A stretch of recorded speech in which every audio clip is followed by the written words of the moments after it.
The continent of Antarctica, as it exists in the modern mind, is a recent invention of planetary time, a final state achieved after a journey of almost inconceivable duration. To understand its potential history, one must first erase the image of ice, and instead look to a period when it was not an isolated entity, but a central component of a vast southern supercontinent. This immense landmass, known to geologists as Gondwana, held within its embrace the future continents of South America, Africa, India, and Australia, all bound together with the rock that would one day become the Earth's south polar cap. For over 100 million years, throughout the Jurassic and into the Cretaceous periods, this geological titan dominated the planet's southern hemisphere. Its unified structure allowed for the free migration of terrestrial flora and fauna across its entire expanse, creating a biologically interconnected world that has no modern parallel. The process of its dissolution was not a singular event, but a slow, inexorable fracturing, driven by the immense thermal forces of the planet's mantle. Deep below the crust, plumes of superheated rock created immense pressure, initiating rifts that would gradually widen over millions of years into new ocean basins. The first major separation occurred approximately 180 million years ago, as a rift began to open between what would become Africa and the combined landmass of South America and Antarctica. This initial sundering marked the beginning of the end for the supercontinent's unity, creating the nascent South Atlantic Ocean and setting Africa on its own independent tectonic path. Subsequently, around 130 million years ago, the continental fragment containing the Indian subcontinent and Madagascar broke away, beginning its long, rapid journey northward that would culminate in a dramatic collision with the Eurasian plate. With each departure, Gondwana shrank, and the landmass of Antarctica became progressively more exposed to oceanic influences along its newly formed coastlines. A critical stage in its isolation began around 85 million years ago, when the block containing New Zealand and New Caledonia separated from its eastern flank. Just a quick announcement: if you enjoy this video so far, please subscribe to our channel, as it motivates us to bring you a new story every evening. This is the only kind request tonight, and we won't bother you with it anymore until the very end of today's story. Let's get back to the video. Yet the most significant separation for Antarctica's future was its final connection to Australia. For tens of millions of years, these two continents remained joined, sharing a common biological heritage. The final break began around 45 million years ago, a slow tearing process that opened a deep marine channel known as the Tasmanian Gateway. This event dramatically altered ocean circulation patterns in the southern hemisphere, but one final tether remained. The Antarctic Peninsula stayed connected to the southern tip of South America by a narrow isthmus of rock, a land bridge that prevented the complete circumpolar flow of oceanic currents. The severing of this last connection, which occurred between 34 and 30 million years ago, was the single most important event in Antarctica's geological history. The opening of the Drake Passage allowed the waters of the Pacific and Atlantic Oceans to merge, giving birth to the Antarctic Circumpolar Current. This massive, uninterrupted ocean current began to flow clockwise around the continent, acting as a colossal thermal barrier. It effectively isolated Antarctica from the warmer subtropical waters to the north, preventing any heat transfer to the continent's interior. As this circulatory system became established, Antarctica's tectonic plate continued its unceasing drift southward, moving it directly over the South Pole. This final geographic positioning, combined with its new thermal isolation, sealed the continent's fate, initiating a period of catastrophic cooling that would eventually entomb it beneath a permanent sheet of ice. The former heartland of Gondwana had become the world's most isolated landmass, a daughter continent now orphaned and set on a path toward a deep and lasting freeze. The geological journey of the Antarctic continent is paralleled by an equally dramatic climatic history, one that is not speculative but is written directly into the rock and fossil record. Long before the first ice sheets formed, the landmass experienced tens of millions of years of warmth and biological productivity. The evidence for this temperate past is definitive, gathered from exposed rock formations in the transantarctic mountains and from sediment cores drilled deep into the seabed. During the Cretaceous period, from roughly 145 to 66 million years ago, global temperatures were significantly higher than today, and the poles were free of ice. Fossilized pollen and spores recovered from this period confirm the existence of extensive, complex forests. These were not sparse taiga, but were akin to the temperate rainforests now found in New Zealand, dominated by conifers such as podocarps and araucaria, alongside a variety of ferns and flowering plants. The most compelling evidence comes from a sediment core extracted from the Amundsen Sea seabed in 2017, which contained a perfectly preserved sample of a 90-million-year-old forest floor, complete with root systems, pollen, and spores.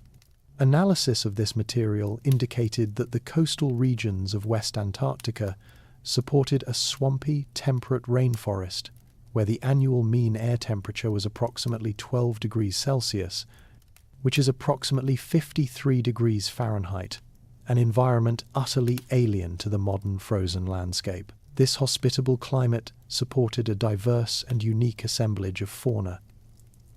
The discovery of dinosaur remains, beginning in the late 20th century, shattered the perception of a perpetually lifeless continent. Fossils of the large carnivorous theropod Cryolophosaurus and the armored herbivore Antarctopelta provide undeniable proof that complex vertebrate ecosystems thrived there. These animals were not merely seasonal migrants, they were permanent residents adapted to a world that, while temperate, experienced months of continuous polar darkness during the winter. This implies a unique ecosystem where both plants and animals had evolved strategies to cope with the unusual light cycles. Further fossil discoveries have included remains of plesiosaurs and mosasaurs in marine deposits, indicating warm coastal seas, as well as the bones of ancient birds and pterosaurs. The existence of a varied terrestrial fauna is also confirmed by the unearthing of early mammal fossils, including several species of marsupials. This finding is of particular biogeographical importance, as it provides a crucial link in the dispersal of marsupials from their likely origin in the Americas, across Antarctica, and into Australia, a migration only possible when the continents were connected and possessed a climate suitable for transit. The physical landscape of this lost world has been reconstructed through geological analysis of sedimentary rock layers. These formations preserve the signatures of vast meandering river systems, broad floodplains, and extensive deltas that carried sediment from the continental interior to the coast. The composition of these sediments indicates a landmass undergoing active erosion from rainfall, a process that is non-existent in the ice-locked continent of today. The presence of coal seams, particularly in the transantarctic mountains, offers further proof of this ancient biological abundance. These deposits are the compressed and heated remains of immense quantities of plant matter that accumulated in swamps and bogs over millions of years, a testament to a level of plant productivity that can only occur in a mild, wet climate. This body of evidence, drawn from multiple scientific disciplines, paints a clear and unambiguous picture of Antarctica, not as an eternal wasteland, but as a dynamic and once thriving continent, a world of forests, rivers, and complex animal life that was systematically erased by the inexorable forces of planetary change. The final severing of the land bridges connecting Antarctica to Australia and South America was more than a tectonic event. It was the trigger for a fundamental reorganization of the planet's entire oceanographic system. Prior to this, global ocean currents followed a complex, intermingled path, with warm equatorial waters being forced southward into the polar regions, effectively delivering heat to the high latitudes and maintaining a temperate climate. The presence of continental barriers compelled this north-south circulation, creating a global heat exchange that moderated temperatures worldwide. The opening of the Tasmanian Gateway and, most critically, the Drake Passage removed these final obstacles. This geological change allowed the powerful westerly winds of the southern latitudes, unimpeded by any landmass, to drive a continuous circular flow of water around the Antarctic continent. This was the genesis of the Antarctic Circumpolar Current, or ACC, a colossal river within the ocean that would grow to become the largest current on Earth, by volume, transporting more than 100 times the flow of all the world's terrestrial rivers combined. Its establishment was not instantaneous, but developed over several million years as the seaways deepened and widened, eventually creating a fully integrated and self-sustaining circulatory system. The primary and most profound consequence of the ACC's formation was the creation of a thermal barrier of immense efficiency. This continuous ring of cold eastward-flowing water acted as a dynamic wall, deflecting the warmer subtropical gyres that would otherwise have penetrated south and delivered warmth to the Antarctic coast. The continent was placed into a state of effective thermal quarantine, cut off from the planet's wider climate system. For a period, this isolation had a protective effect on the continent's unique biological systems. The flora and fauna that had evolved over tens of millions of years were now shielded from invasive species, allowing a highly endemic ecosystem to continue its development, a lost world in a very real sense. However, this protection was a double-edged sword, for the same current that guarded its biological uniqueness also became the mechanism of its demise. With the supply of oceanic heat cut off, the continent's energy budget tipped irreversibly into a deficit. This oceanographic shift coincided with a period of declining global atmospheric carbon dioxide concentrations, and the ACC amplified the cooling effects of this trend with devastating local efficiency. The process of glaciation began not on the coasts, but in the high-altitude interior, within the Gamburtsev Mountains. Winter snows that fell in these highlands no longer melted completely during the brief polar summer. Year after year the snow accumulated, compressing under its own weight into glacial ice. Without the moderating influence of warm ocean currents, there was no mechanism for a climatic rebound. These nascent mountain glaciers began to grow and flow outward, coalescing into larger ice caps. This initiated a powerful feedback mechanism known as the ice albedo effect. The growing white surfaces of the glaciers reflected an increasing percentage of incoming solar radiation back into space, which further cooled the local atmosphere, which in turn allowed for more snow to accumulate and more ice to form.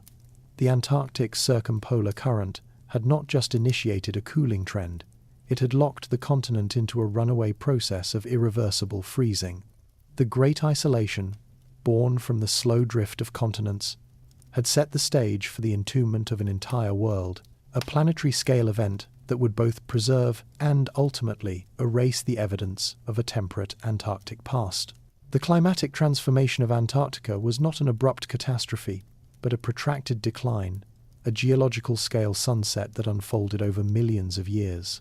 The thermal isolation imposed by the now-established circumpolar current began to exact a systematic toll on the continent's biosphere, a process meticulously documented in the paleobotanical record. The initial effects were most pronounced in the interior highlands. Fossil leaf assemblages from the Eocene epoch reveal a gradual but decisive shift in plant communities. The diverse, broad-leaved species indicative of a mild, wet climate began to retreat, their ecological niches filled by hardier flora, most notably the southern beech, Nothophagus.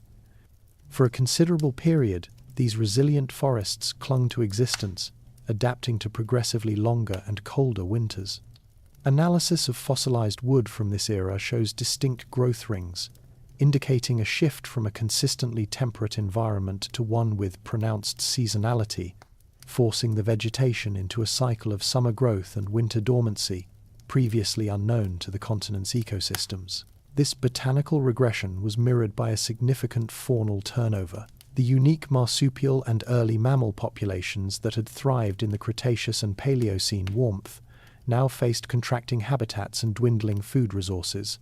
The fossil record shows a marked decline in vertebrate diversity during this period. Species adapted to warm, forested environments disappear from younger rock strata, replaced by a much reduced assemblage of animals capable of surviving in a subpolar climate. This protracted extinction event was not driven by a single impact or cataclysm, but by the slow, inexorable pressure of a changing climate. The lush, multi-tiered rainforests gave way to vast, monotonous tracts of nothofagus woodland, which in turn yielded to a sparse, tundra-like landscape dominated by cushion plants, mosses, and lichens as the cooling intensified. This ecological collapse proceeded from the pole outward, a wave of cold pushing the boundaries of life toward the coasts, which remained the last holdouts of significant vegetation. The critical climatic threshold was crossed approximately 34 million years ago, an event known as the Eocene-Oligocene transition, which marked the beginning of permanent ice on the continent. Within the high peaks of the Gumburtsev and Transantarctic mountains, the process of alpine glaciation began in earnest. Average summer temperatures in these elevated regions dropped below freezing, meaning the winter snowpack no longer melted entirely. This perennial accumulation of snow, compacted over centuries, formed the first true glaciers. These were initially small, confined to mountain valleys and cirques, but their presence initiated the powerful feedback loops that would accelerate the continent's freezing. The gradual expansion of these highland ice fields marked the point of no return. As they grew, they began to flow down from the mountains, carving U-shaped valleys and grinding the ancient bedrock into dust, physical signatures of a new and permanent geological regime. The long sunset of the continent's temperate era was over. The first astronomical winter of a continental ice age had begun, setting the stage for the formation of the colossal ice sheets that would ultimately consume and entomb an entire world beneath a featureless blanket of white. The scientific consensus for Antarctica's environment in the period immediately preceding its final continental-scale glaciation depicts a world fundamentally different from its subtropical zenith, yet still undeniably capable of supporting complex ecosystems. During the Oligocene and early Miocene epochs, a landmass existed that was not a uniform wasteland, but a continent of stark contrasts. The interior highlands were already in the grip of a permanent cryosphere, with extensive alpine glaciers and ice caps dominating the highest elevations. These frozen uplands, however, did not represent the entirety of the continent.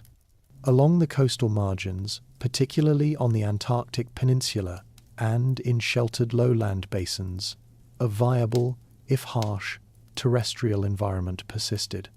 This was a subpolar world, climatically analogous to modern Patagonia or the subantarctic islands, defined by cool summers and long freezing winters.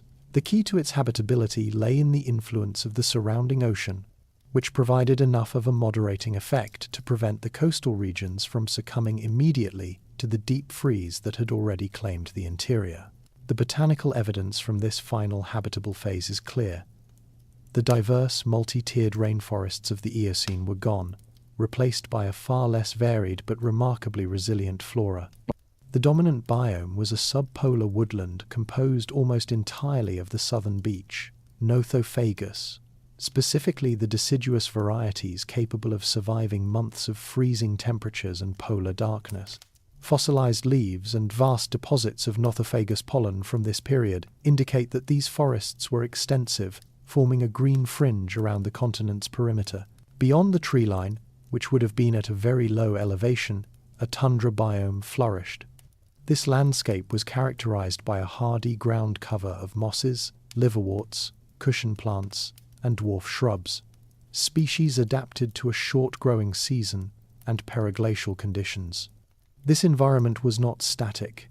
It was a dynamic landscape where the boundaries between tundra and forest would have shifted in response to cyclical, long-term climate oscillations, a world perpetually on the edge of glaciation. The vertebrate fauna that inhabited this final Antarctic world was a shadow of its former diversity, composed of the last survivors of a long-term extinction event. The fossil record, primarily from sites on Seymour Island and the Antarctic Peninsula, confirms the presence of several hardy mammal groups. These were not the large dinosaurs of the Cretaceous, but smaller, adaptable creatures, including several species of marsupials and the enigmatic, hoofed ungulates known as astropothers which show connections to South American fauna. Perhaps the most striking inhabitants were the last of Antarctica's large terrestrial predators, the Phorus racids, or terror birds. Fossils confirm these formidable flightless birds. Some, standing over 2 meters tall, roamed the subpolar woodlands, representing the apex predators of this final isolated ecosystem. The existence of such large non-migratory animals necessitates a terrestrial environment that remained productive enough year-round to support a viable food web. This was a world under immense climatic stress, yet it was not sterile. It was a functioning, complex, and entirely unique high-latitude ecosystem, the last of its kind, clinging to a precarious existence on the shores of a continent that was inexorably freezing from the inside out. The thread of inquiry into Antarctica's potential lost history does not proceed directly from geological data to modern discovery, but takes a crucial detour through the fragmented records of classical antiquity. Central to this line of speculation is the Great Library of Alexandria, the undisputed intellectual center of the ancient world. Established in the 3rd century BCE, it was more than a collection of scrolls. It was a state-funded research institution that systematically gathered the sum of human knowledge. Its cartographic collection was unparalleled, housing not only the works of contemporary Greek geographers like Eratosthenes, who accurately calculated the Earth's circumference within its walls, but also a vast repository of charts and records acquired from older maritime cultures. The library actively sought out and copied texts from Phoenician, Carthaginian, and Etruscan sources, inheriting a legacy of seafaring knowledge that stretched back into the Bronze Age. The theory posits that among these acquisitions were source maps from civilizations whose geographical understanding may have been far more advanced than that of their successors. The destruction of this repository was not a single catastrophic fire as is often depicted, but a protracted process of decline spanning centuries of political turmoil, budget cuts, and periodic, destructive conflicts. The library suffered significant damage during Julius Caesar's civil war in 48 BCE, further degradation under later Roman emperors, and final obliteration during the conflicts of the 3rd and 4th centuries CE. This gradual decay, however, provides a crucial window for the potential survival of its most valuable contents. During these long periods of instability, it is historically plausible that scholars, patrons, and imperial agents would have arranged for the transfer of important collections from the increasingly vulnerable Alexandria to a more secure location.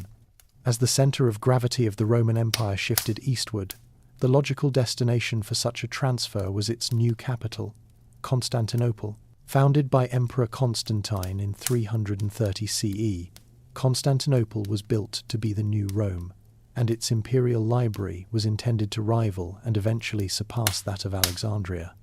For 1,000 years, it served as the primary sanctuary for the preservation of classical and pre-classical knowledge. The core of the theory of lost ancient maps rests upon this chain of transmission, that a select portfolio of charts compiled in Alexandria from sources of far greater antiquity was successfully relocated to the Imperial Library of Constantinople before the final destruction in Egypt. These were not the common Portolan charts of the Mediterranean, but unique world maps, geothetic projections that allegedly contained information impossible for the Greeks or Romans to have acquired through their own explorations. This collection, the ghost of Alexandria's lost knowledge, would have been housed in Constantinople, studied by a select few Byzantine scholars, but largely forgotten by the wider world. It was a library within a library, a curated collection of cartographic anomalies that hinted at a forgotten chapter of global exploration.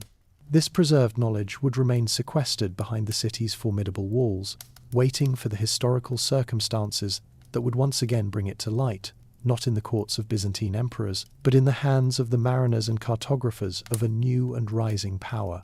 The theoretical chain of knowledge transfer from classical antiquity finds its first piece of tangible, albeit controversial, evidence in a surviving fragment of a 16th century world map. Rediscovered in 1929 during an inventory of Istanbul's Topkapi Palace, The artifact is an authentic Portolan chart drawn on gazelle skin, dated to the month of Muharram in the Islamic year 919, corresponding to 1513 CE. Its creator was the Ottoman admiral and cartographer Haji Ahmed Muhyiddin Piri, known as Piri Reis. The map is not a work of speculation. Piri Reis was a high-ranking military officer in a formidable maritime power, and he meticulously documented his sources in a series of marginalia on the map itself.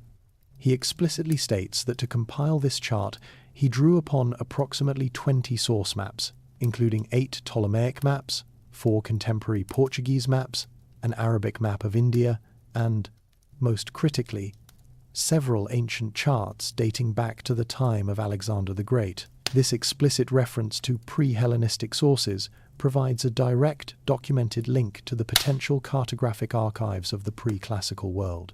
The surviving portion of the map accurately depicts the western coasts of Europe and North Africa, as well as the eastern coastline of South America with remarkable precision for the era. The true anomaly, however, lies in its depiction of the southernmost landmass. Extending eastward from the coast of South America, the map details a coastline that continues where no known land should be. This feature does not correspond to the 16th century understanding of geography. Instead of depicting a southern terra australis incognita, it charts a specific, feature-rich coastline, complete with bays, peninsulas, and potential river mouths. The most startling aspect of this portrayal is that the landmass is shown to be free of ice. The depiction terminates in what modern researchers, beginning with the analysis of Professor Charles Hapgood in the 1960s, have identified as a startlingly accurate representation of the subglacial coastline of Queen Maud Land, Antarctica. This presents a profound chronological paradox. The continent of Antarctica was not officially sighted until 1820, and its coastline remained largely unmapped until the 20th century. The specific subglacial topography of Queen Maud Land, hidden beneath thousands of feet of ice, was only charted with the advent of modern seismic echo-sounding technology in the mid-20th century. Hapgood's correspondence with the United States Air Force's 8th Reconnaissance Technical Squadron confirmed the correlation. The cartographers acknowledged that the ancient map appeared to show the coastline beneath the ice cap with a high degree of accuracy. The map's projection method has also been a subject of intense academic debate, as it appears to employ a sophisticated spherical trigonometry not thought to have been mastered in the 16th century. Centered on a point near modern-day Cairo, the Piri Reis map is therefore a documented historical artifact, created by a known author who cited ancient sources, which appears to contain geographic information that should have been impossible to obtain until the modern scientific era. It stands as the primary exhibit in the argument that a body of advanced ancient knowledge survived from a lost epoch of global exploration. A detailed analysis of the Piri Reis map moves from the general anomaly of its southern continent to a specific examination of the features it depicts, a study that has been termed the cartography of the impossible. The landmass shown is not a vague conjectural outline, but a detailed rendering of a specific geographic region. This section of the map, which proponents identify as Queen Maud Land, includes the delineation of specific bays, inlets, and what appear to be islands or coastal mountain ranges. Crucially, these features are depicted not as they appear today, entombed beneath a massive ice sheet, but as they would have existed in an ice-free state. This distinction is the core of the chronological paradox. For such a map to have been drawn from direct observation, the survey would have to have been conducted either prior to the formation of the Antarctic ice cap, an event which geological consensus places millions of years in the past, or during a hypothetical warm period sufficient to melt the ice, for which there is no mainstream scientific evidence. The primary research that brought this issue to prominence was conducted by Professor Charles Hapgood, whose team of students at Keene State College subjected the map to years of rigorous analysis. Their methodology involved comparing the map's features with the most advanced scientific data available in the mid-20th century. The critical dataset came from the Swedish-British-Norwegian Antarctic expedition of 1949, which conducted the first comprehensive seismic survey of Queen Maud Land's subglacial topography. This survey, using seismic echo sounding, produced a profile of the actual rock continent hidden beneath the ice. When Hapgood's team projected the Piri Reis map onto a modern grid, the correlation between the 16th century chart and the 1949 seismic data was striking. The map appeared to accurately render the subglacial coastline, including features like the Regular Range and the Mühlig-Hoffmann Mountains, which are completely invisible today. Further technical analysis revealed that the source maps Piri Reis consulted must have been constructed using an advanced form of map projection. Hapgood, in collaboration with mathematician Richard W. Pound, Strachan determined that the chart utilized a sophisticated equidistant projection, with its center point located near the intersection of the Tropic of Cancer and the ancient meridian of Alexandria. This level of mathematical cartography was far beyond the known capabilities of 16th century mapmakers, and even surpassed the common methods of the classical Greek geographers whom Piri Reis cited. Such a projection requires an accurate understanding of the Earth's spherical shape and the ability to perform complex trigonometric calculations to translate a curved surface onto a flat plane. The technical execution suggests the source maps were not the work of practical mariners charting coastlines as they saw them, but the product of a scientific or state-level institution with a systematic and highly mathematical approach to global cartography. The implication is that Piri Reis was not the author of the original survey, but a highly skilled compiler and copyist of information that was already ancient in his own time. This leaves an unresolved historical question. Who possessed the geographical knowledge and the mathematical skill to create such a chart in the distant past? The cartographic evidence for an anomalously advanced ancient geography is not limited to a single isolated artifact.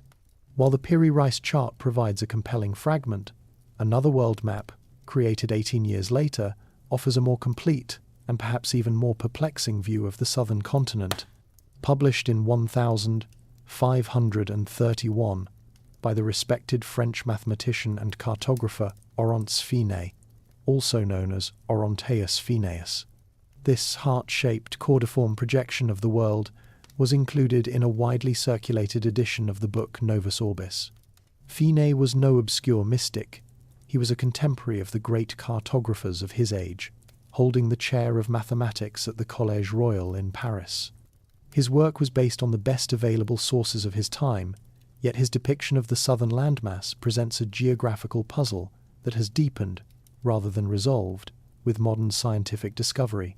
The Phineus map shows a massive continent in the position of Antarctica, which he labels Terra Australis, recenter inventa, sed non dupline cognita, the southern land, recently discovered but not yet fully known. This label itself is a historical oddity, as no European explorer would set eyes on the continent for another 289 years. More significantly, the landmass is depicted in its entirety, not as a speculative shape, but as a continent with a defined coastline, extensive mountain ranges, and most remarkably, numerous river systems flowing from the interior highlands to the sea. The continent is shown completely free of ice. The rivers, meticulously delineated, follow logical drainage patterns, originating in the mountainous interior and carving valleys as they make their way to the coast. This is not a guess.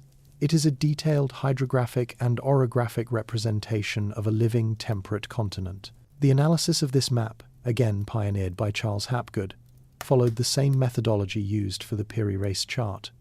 Comparison with modern subglacial topography. The results were profoundly challenging to conventional history. The rivers shown on the 1531 map appear to correspond with the locations of the major subglacial riverbeds and basins that have been mapped by modern seismic and radar surveys.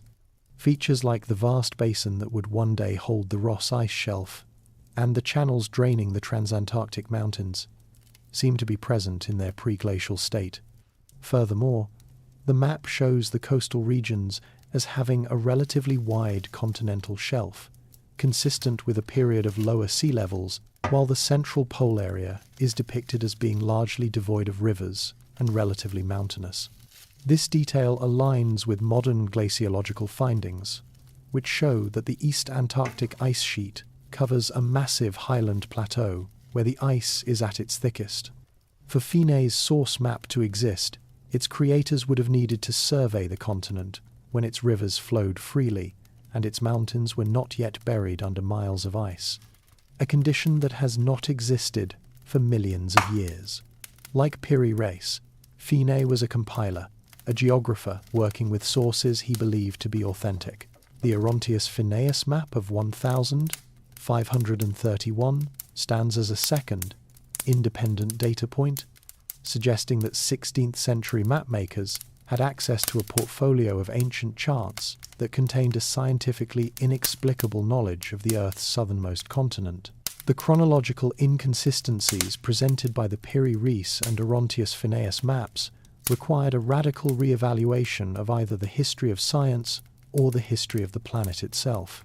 Mainstream geology offered no mechanism by which Antarctica could have been ice-free and temperate within the span of human civilization. Into this intellectual impasse stepped Charles H. Hapgood, a historian and professor of the history of science at Keene State College in New Hampshire.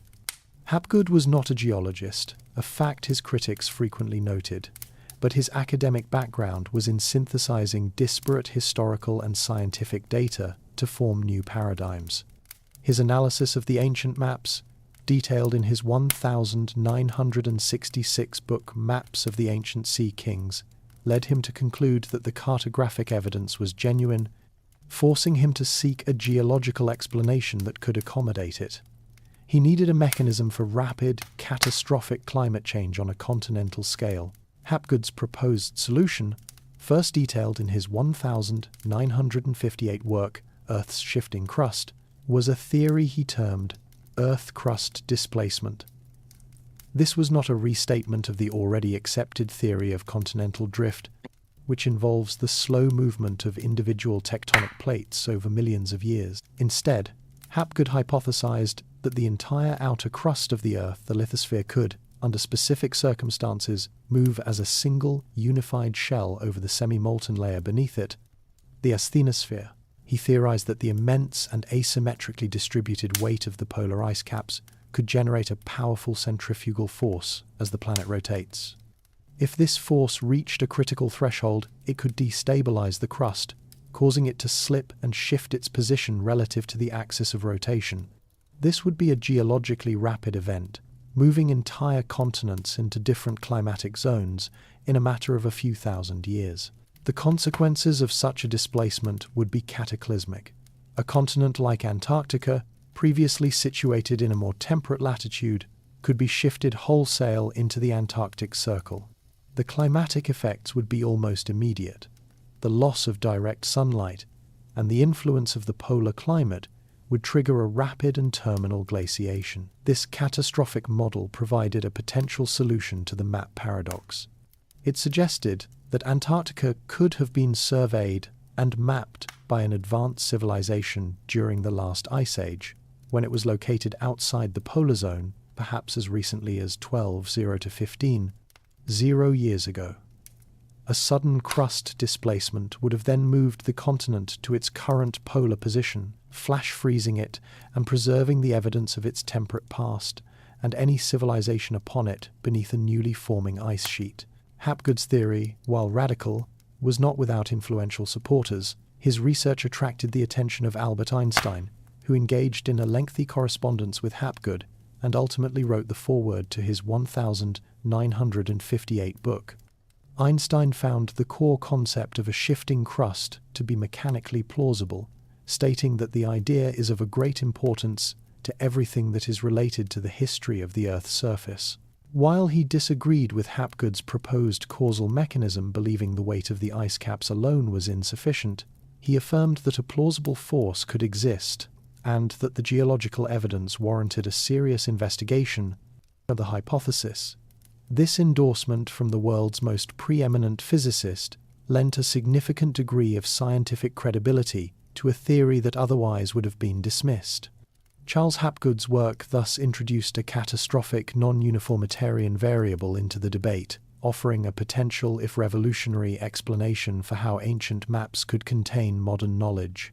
With a potential geological mechanism in place, Charles Hapgood presented the full scope of his cartographic analysis in his 1966 publication, Maps of the Ancient Sea Kings.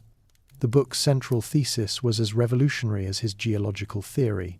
The anomalous maps of the 16th century were not the original work of Piri Reis, Orontius Phineas, or their contemporaries. Instead, Hapgood argued, these men were the final links in a long chain of transmission, copying and compiling information from source maps of immense antiquity. The ultimate authors of this geographical knowledge, he contended, were the members of a highly advanced, globally operating seafaring civilization that had been lost to history. This was not a conclusion based on mythology or legend, but on a forensic examination of the maps themselves, treating them as archaeological artifacts that contained evidence of their own complex history. Hapgood's argument rested on several pillars of evidence. The first was the demonstrable anachronism of the information. The maps contained accurate depictions of lands that were either unknown in the 16th century, such as Antarctica, or were mapped with a precision that should have been impossible. A key element of this precision was the accurate calculation of longitude. Determining longitude at sea is a complex astronomical and chronometric problem that was not reliably solved until the invention of the marine chronometer by John Harrison in the 18th century. Yet, the source maps appeared to have been drawn by cartographers who had mastered this challenge, allowing them to place continents and coastlines in their correct east-west positions with remarkable accuracy. This technical capability alone implied a level of scientific advancement far beyond that of ancient Greece, Rome, or medieval Europe. The second line of evidence came from the nature of the errors and compilations visible on the charts. The Piri Reis map, for instance, is clearly a composite document. It shows signs of being pieced together from multiple source maps, drawn at different scales and using different projections. This is evident in the visible distortions and discontinuities, particularly where the South American coastline meets the anomalous southern landmass. Hapgood interpreted these not as errors of ignorance, but as the kind of mistakes a later, less knowledgeable cartographer would make when attempting to stitch together fragments of a more sophisticated, unified original. Piri Reis himself stated in his inscriptions that he had compiled his map from about 20 different source charts, some dating back to the time of Alexander the Great. Hapgood's thesis simply pushed that timeline further back, suggesting those Hellenistic maps were themselves copies of even older material. This led to the third pillar, the advanced mathematical knowledge embedded in the charts. The use of sophisticated spherical trigonometry and complex map projections was not a feature of practical medieval or Renaissance Portolan charts, which were based on compass directions and estimated distances. The underlying structure of the source maps was geodetic, based on a correct understanding of the Earth's size and shape. To produce such work required a state-level, scientific institution capable of organizing global surveys, processing vast amounts of astronomical and geographical data, and employing highly trained mathematicians and cartographers. This hypothetical civilization, therefore, must have been a maritime power with a global reach, existing at a time before the Antarctic ice cap had formed, placing them deep within the last ice age. Hapgood's thesis proposed that this civilization was destroyed by a global cataclysm, likely the very Earth crust displacement that shifted Antarctica to the pole, leaving behind only fragmented remnants of its great knowledge, like the portfolio of world maps that eventually found their way into the libraries of Alexandria, Constantinople, and finally into the hands of the 16th century admirals and mathematicians who preserved them for posterity. Having established the logical necessity for both an advanced prehistoric civilization and a catastrophic geological mechanism to explain its disappearance, Charles Hapgood took a final, momentous step. He moved from forensic analysis to speculative identification, proposing a name for this lost maritime power, a name that has echoed through Western history for more than 2 millennia: Atlantis. For Hapgood, the evidence of the ancient maps did not point to an unknown culture, but rather provided the first concrete, scientific proof for the historical reality of the civilization described by the Greek philosopher Plato. He argued that Plato's account in the dialogues Timaeus and Critias was not an allegorical fiction, but a transmitted, albeit distorted, historical memory of a real global catastrophe and the empire it destroyed. Hapgood saw a direct correlation between the characteristics of his hypothetical ancient sea kings and Plato's description of the Atlanteans. Both were depicted as sophisticated maritime powers with a global reach. Both possessed scientific and engineering knowledge far in advance of their known successors. Crucially, both were said to have been annihilated by a cataclysm of unparalleled violence that erased them from the historical record, leaving only fragmented legends and, as Hapgood believed, their maps. The primary obstacle to this identification had always been geography. Plato's account, transmitted through Solon from Egyptian priests, placed Atlantis in the Atlantic Ocean beyond the Pillars of Hercules. Yet, centuries of searching had revealed no evidence of a sunken continent there. It was here that Hapgood's theory of Earth crust displacement provided a revolutionary solution. The location of Atlantis did not need to be fixed. The continent itself could have moved. His speculative conclusion was that the landmass of Atlantis was, in fact, the continent we now know as Antarctica. He proposed that during the last ice age, prior to approximately 11,600 BCE, Antarctica was not situated over the South Pole. Instead, it occupied a more temperate latitude, perhaps straddling the Antarctic Circle in a position that would have given it a climate comparable to that of modern-day Canada or Scandinavia. This would have made it a vast, habitable continent with the potential to support a large, complex civilization, perfectly matching Plato's description of a land rich in resources and natural beauty. This hypothesis provided a grand, unified theory that connected all the disparate threads of his research. In this model, the Atlantean civilization flourished on a temperate Antarctic continent. It was from this southern home base that their sea kings launched a global hydrographic survey, mapping the coastlines of the entire world with a scientific precision that would not be matched for thousands of years. The source maps that Piri Reis and Orontius Phineas later copied were the last surviving relics of this great scientific undertaking. Then the cataclysm occurred. A sudden and violent displacement of the Earth's crust shifted the entire continent of Atlantis southward, moving it directly over the pole. This event, Hapgood argued, was the historical reality behind Plato's account of Atlantis being destroyed in a single dreadful day and night. The destruction was not one of sinking beneath the waves, but of being entombed beneath a rapidly forming ice sheet. The crustal shift would have generated earthquakes, volcanic eruptions, and mega tsunamis on a global scale, wiping out the civilization's outposts and plunging its home continent into a terminal ice age. Antarctica was not a landmass that sank.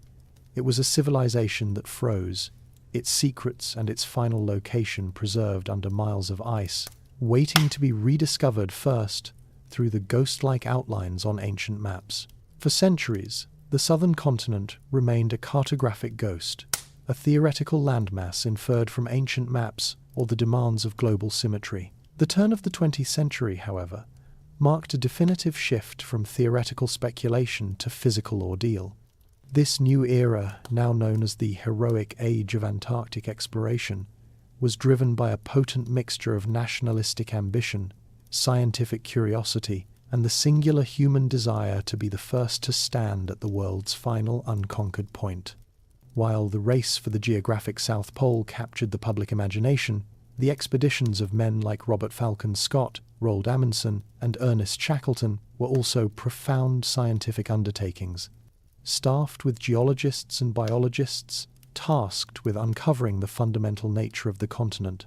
While Roald Amundsen's meticulously planned Norwegian expedition focused with singular efficiency on achieving the pole in December 1911, the British expeditions, particularly Scott's Terra Nova expedition of 1910, 1913, carried a broader scientific mandate. Scott's Polar Party, upon reaching their objective only to find Amundsen's flag already there, faced a demoralizing and perilous return journey. It was during this doomed trek, as the men battled starvation and extreme cold, that they made a discovery of monumental significance. Despite their rapidly deteriorating condition, the party made a deliberate and strenuous detour to collect geological samples from the slopes of the Beardmore Glacier. There, locked within the frozen strata, they found undeniable proof of Antarctica's temperate past. The rock samples contained distinct seams of coal, a sedimentary rock formed from the compressed remains of vast ancient forests. This discovery alone confirmed that the continent had once hosted prolific plant life on a scale sufficient to create significant fossil fuel deposits. Even more compelling was the identification of fossilized plants within the rock layers. The team's geologist, Edward Wilson, recognized the fossil impressions of Glossopteris, a large, seed-bearing fern that was a keystone species of the supercontinent Gondwana millions of years earlier. The presence of these specific fossils constituted irrefutable evidence that Antarctica had once been joined with the other southern continents and had supported a thriving, temperate ecosystem. The scientific importance of these finds is underscored by the actions of the explorers themselves. As they grew weaker, they abandoned their own vital equipment, but they continued to haul 35 pounds of these geological specimens on their sledges. The samples were later found with their frozen bodies, a final testament to their dedication to scientific truth over personal survival. This was not an isolated finding. During Ernest Shackleton's earlier Nimrod expedition of 1907-1909, his party ascending the Beardmore Glacier had also discovered coal seams and fossilized wood. Shackleton understood the implications, noting in his journals that this proved the region once had a warm climate. These first forays into the continent's interior, undertaken at immense personal cost, were therefore pivotal. The first humans to physically penetrate the ice cap and explore its vast frozen interior found not a homogeneous wasteland, but the geological tombstone of a lost world. The physical evidence they dragged back transformed the idea of a green Antarctica from a remote geological theory into a tangible fact, proven by the very men who were the first to witness its modern, frozen reality. The era of romantic, underfunded polar exploration gave way to state-sponsored strategic interest in the years preceding the Second World War. As global tensions mounted, the world's final unclaimed territory became an object of geopolitical calculation. It was in this context that the German Third Reich, a regime obsessed with territorial expansion and resource security, mounted a sudden and technologically advanced expedition to the continent in 1938. The operation, led by the veteran polar explorer Captain Alfred Richer, had a set of clear official objectives rooted in economic necessity. Germany's whaling industry, vital for producing glycerin for explosives and fats for margarine, was heavily dependent on Norwegian licensing and facilities. The expedition's primary stated mission was to scout and claim a section of the Antarctic coastline to establish a permanent German whaling station, thereby breaking the Norwegian monopoly. Departing from Hamburg in December 1938 aboard the MS Schwabenland, the expedition was equipped with cutting-edge technology. The Schwabenland was not a traditional icebreaker, but a catapult ship designed to launch and recover aircraft at sea. This capability was central to the mission's methodology. Upon reaching the coast of what was then Norwegian-claimed Queen Maud Land, the ship launched its two Dornier Wall flying boats, the Passat and the Boreas, on a series of extensive aerial reconnaissance flights. Over the course of several weeks in January and February of 1939, these two aircraft conducted a high-speed photogrammetric survey of a vast and largely uncharted territory. Flying in systematic grids, they photographed an estimated 600 square kilometers of the interior, penetrating several hundred kilometers inland from the coast. During these flights, the German crews made a significant and unexpected discovery: a vast, ice-free oasis nestled within the frozen plateau, complete with several freshwater lakes. This area, later named the Schirmacher Oasis after one of the pilots, was a geological anomaly that seemed to defy the frozen nature of the continent. But the expedition's purpose was not merely scientific discovery, it was territorial acquisition. To stake their claim, the German planes did not land to plant flags in the traditional manner. Instead, they dropped thousands of specially designed metal darts from the air. Each dart, about 1.2 meters long, was fitted with stabilizing fins and embossed with a swastika. As these markers rained down upon the ice sheet, Germany laid claim to a massive wedge of territory, renaming it Neuschwabenland, or New Swabia, after a region in southern Germany.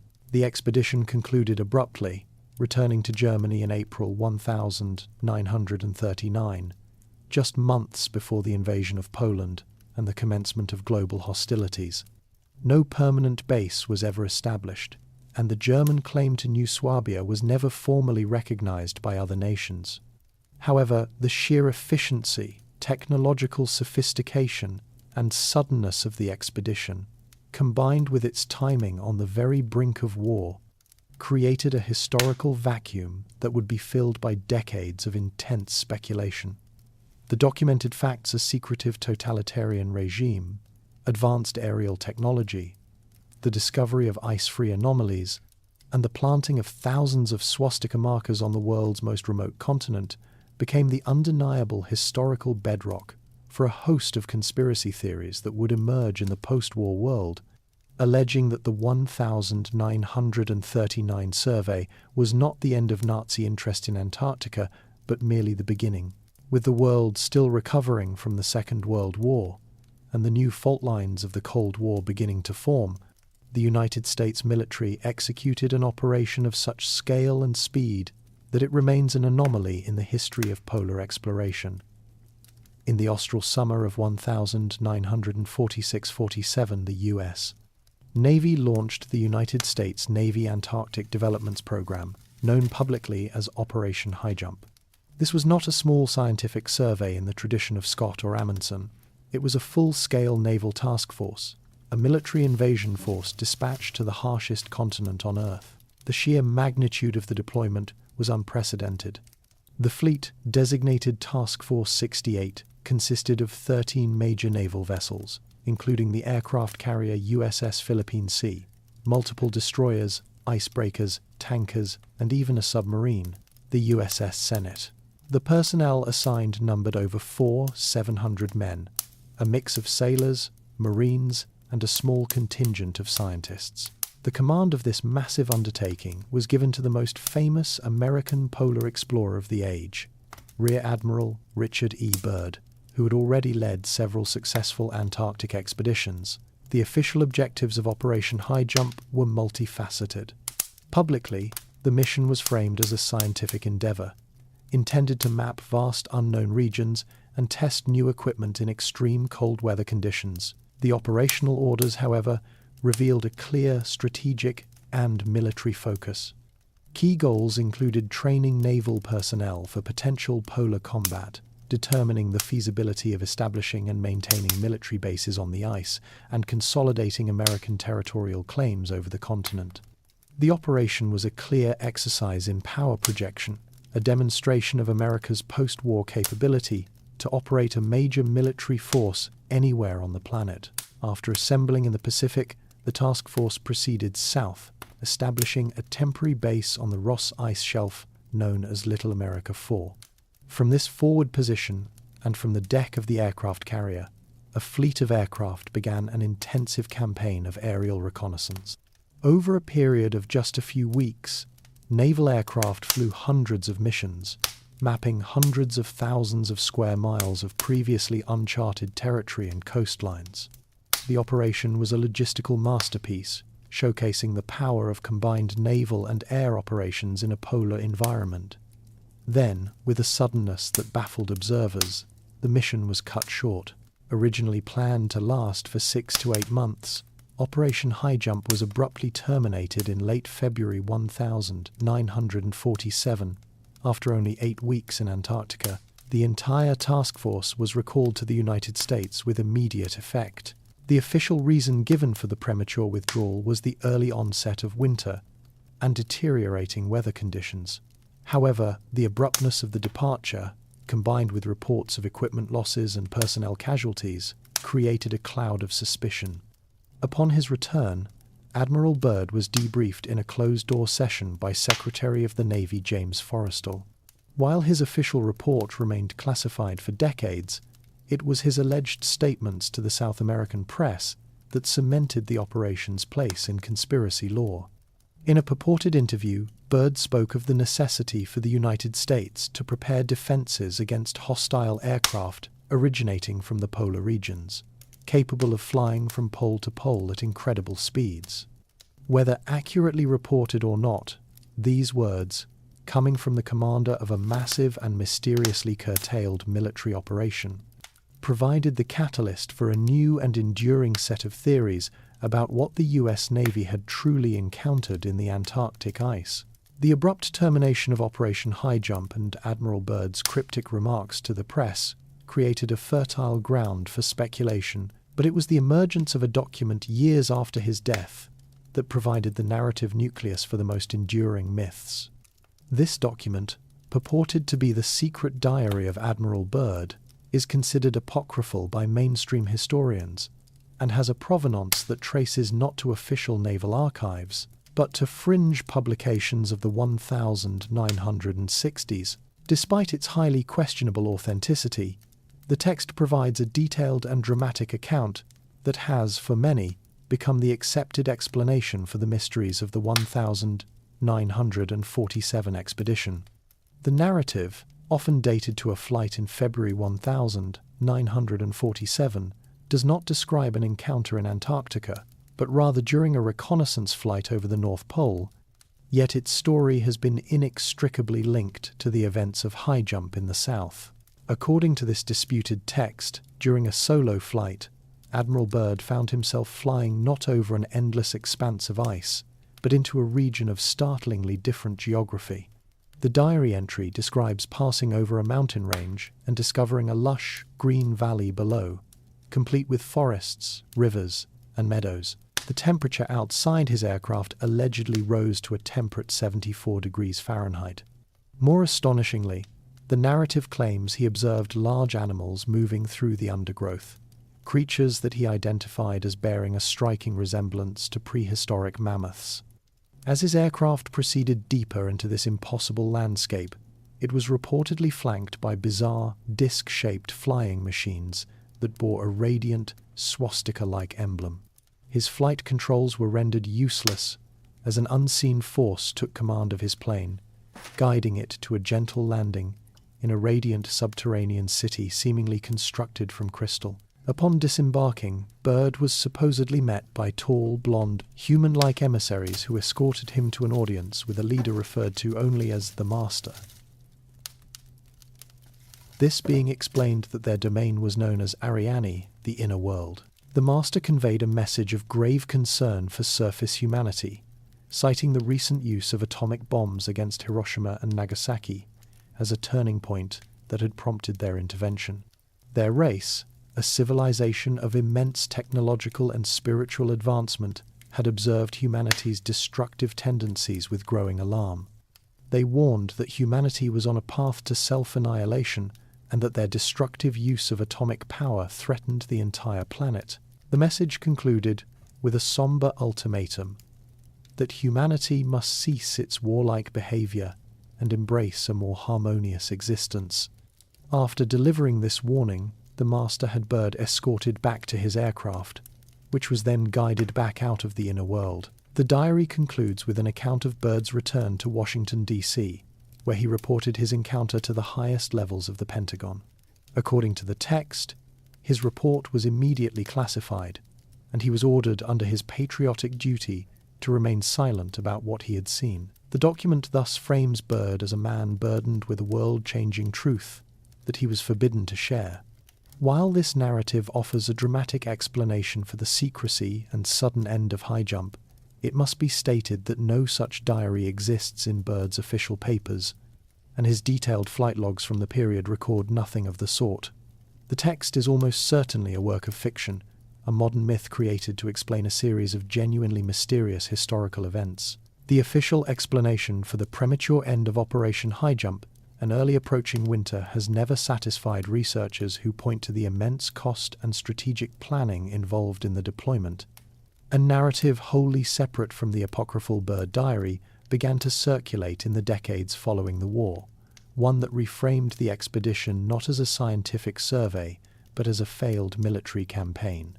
This alternative history alleges that the true clandestine objective of Task Force 68 was to locate and neutralize a secret Nazi German redoubt, a technologically advanced sanctuary known as Base 211, believed to have been established in the mountains of New Swabia. Proponents of this theory argue that the 1938 German expedition was merely a precursor to a much larger secret wartime effort to construct a permanent fortified base, a last bastion for the Reich's most advanced research and development projects.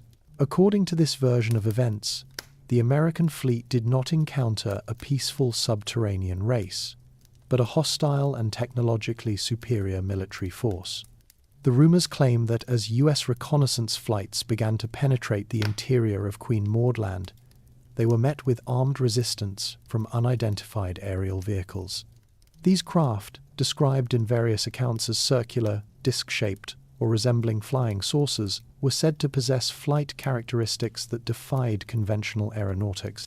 They allegedly emerged at incredible speeds from openings in the ice or directly from the sea, engaging the US Navy's aircraft with devastating effectiveness. The technology attributed to these defenders was far beyond anything possessed by the Allied powers, purportedly including advanced energy weapons that could disable aircraft electronics and propulsion systems at a distance. This narrative reinterprets the documented losses of Operation Highjump as combat casualties. The official record confirms several accidents, including the crash of a Martin Mariner flying boat, the George I, which resulted in the deaths of 3 servicemen. Theorists contend this and other incidents were not accidents, but the result of hostile action. Accounts describe aerial dogfights in which US planes were outmaneuvered and destroyed with ease by the Antarctic-based craft. Some versions of the story claim that the resistance was not limited to the air, alleging that US naval vessels, including destroyers and even the submarine USS Senate, were damaged in underwater encounters with unidentified submersible objects. The speed and ferocity of this counterattack, the theorists argue, is what truly compelled Admiral Byrd to order an immediate and complete withdrawal. The proponents of this narrative suggest that the US Navy had stumbled upon the successful fruition of Germany's most secret wartime weapons programs, technologies that had been relocated to the safety of the Antarctic base before the fall of Berlin. The failure of Operation Highjump was therefore not just a logistical retreat, but a strategic military defeat, a fact so alarming that it was immediately shrouded in the highest levels of national security classification. This story of a secret battle in the ice, while compelling, lacks any basis in official military records or verifiable documentation. It is a narrative constructed after the fact, a conspiracy theory that weaves together the historical realities of the German expedition and Operation Highjump with the burgeoning post-war phenomenon of UFO sightings to create a dramatic, if entirely unsubstantiated, explanation for one of the most mysterious episodes in Antarctic history. In the wake of the intense military and exploratory activities of the 1940s, a new international paradigm for Antarctica began to emerge, culminating in an unprecedented act of global diplomacy. The catalyst was the International Geophysical Year of 1957-58, a collaborative scientific project that saw 67 nations, including the United States and the Soviet Union, conduct intensive research across the planet. Antarctica became a primary focus, with a dozen countries establishing over 50 research stations on the continent. This period of cooperative science laid the groundwork for a more permanent political solution to the continent's contested status. On December 1959, the 12 nations active in Antarctica during the IGY including the Cold War superpowers, signed the Antarctic Treaty in Washington, D.C. It was a landmark agreement that, on its surface, represented a triumph of peace and scientific rationalism over geopolitical competition. The treaty's articles established a framework for governance unlike any other on Earth. Article I explicitly banned any measures of a military nature, such as the establishment of military bases and fortifications, the carrying out of military maneuvers, or the testing of any type of weapons. Article 5 went further, prohibiting all nuclear explosions and the disposal of radioactive waste material on the continent. In essence, Antarctica was declared the world's first demilitarized zone. The agreement also guaranteed the freedom of scientific investigation, encouraging the continuation of the international cooperation that had defined the IGY. Crucially, Article 4 addressed the contentious issue of territorial sovereignty. It did not renounce or recognize any of the 7 existing territorial claims, but ingeniously placed them in abeyance for the duration of the treaty, effectively freezing the political map of the continent and preventing future disputes. To ensure compliance, the treaty established a system of mutual inspection, granting signatory nations the right to visit and inspect any other nation's stations, installations, and equipment. For alternative theorists, however, the Antarctic Treaty is not a monument to peaceful cooperation, but the cornerstone of the most sophisticated cover-up in human history. The central anomaly they point to is its timing. For the United States and the Soviet Union, 2 nuclear-armed adversaries locked in a bitter ideological struggle across the globe, to agree to completely demilitarize an entire continent of immense strategic value is seen as profoundly out of character. Theorists argue that such an agreement would only be possible if both powers had discovered something in Antarctica so significant and so potentially destabilizing that it forced them to set aside their rivalry to form a pact of mutual secrecy and control.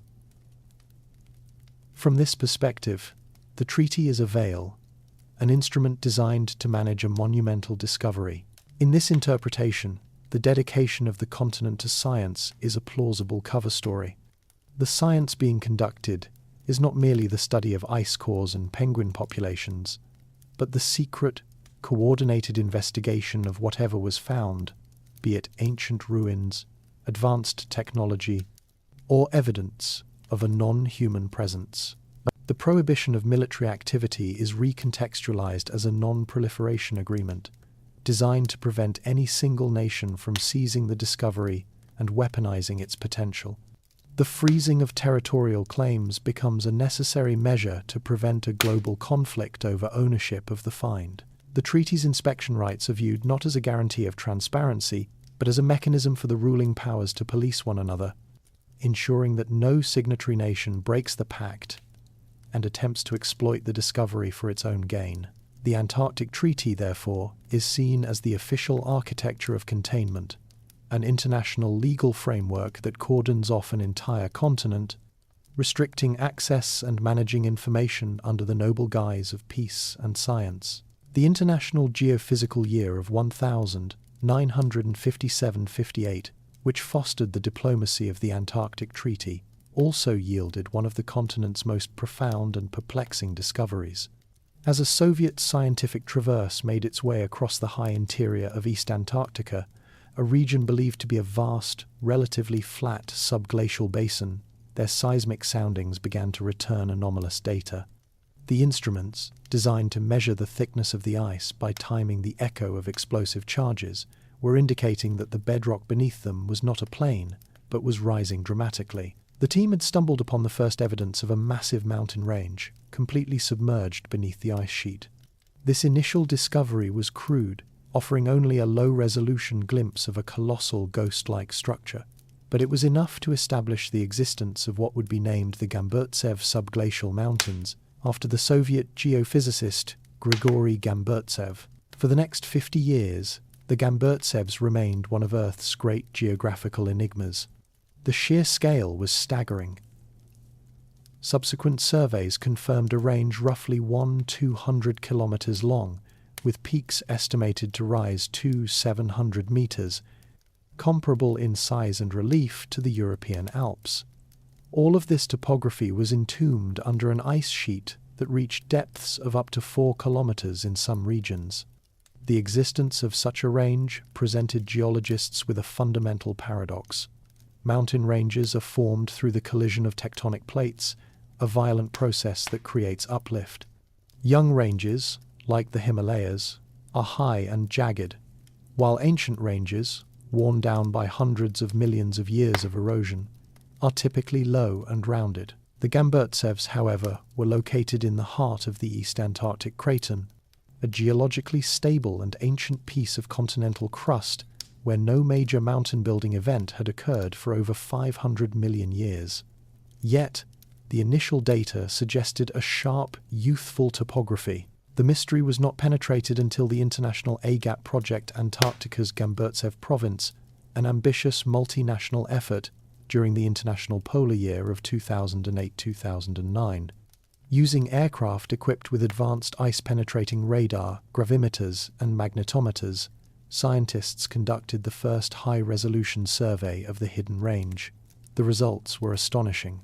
The radar imagery revealed a landscape of incredible complexity, a serrated world of sharp peaks, dramatic ridgelines, and deep, branching valleys. The data confirmed the alpine scale and youthful appearance of the mountains, deepening the geological paradox. These were not the eroded remnants of an ancient range. They looked as if they had been carved by rivers and glaciers only recently, before being frozen in time. The leading scientific explanation for this anomaly is a multi-stage process. It posits that the mountains first formed over 1 billion years ago, then eroded to a flat plain.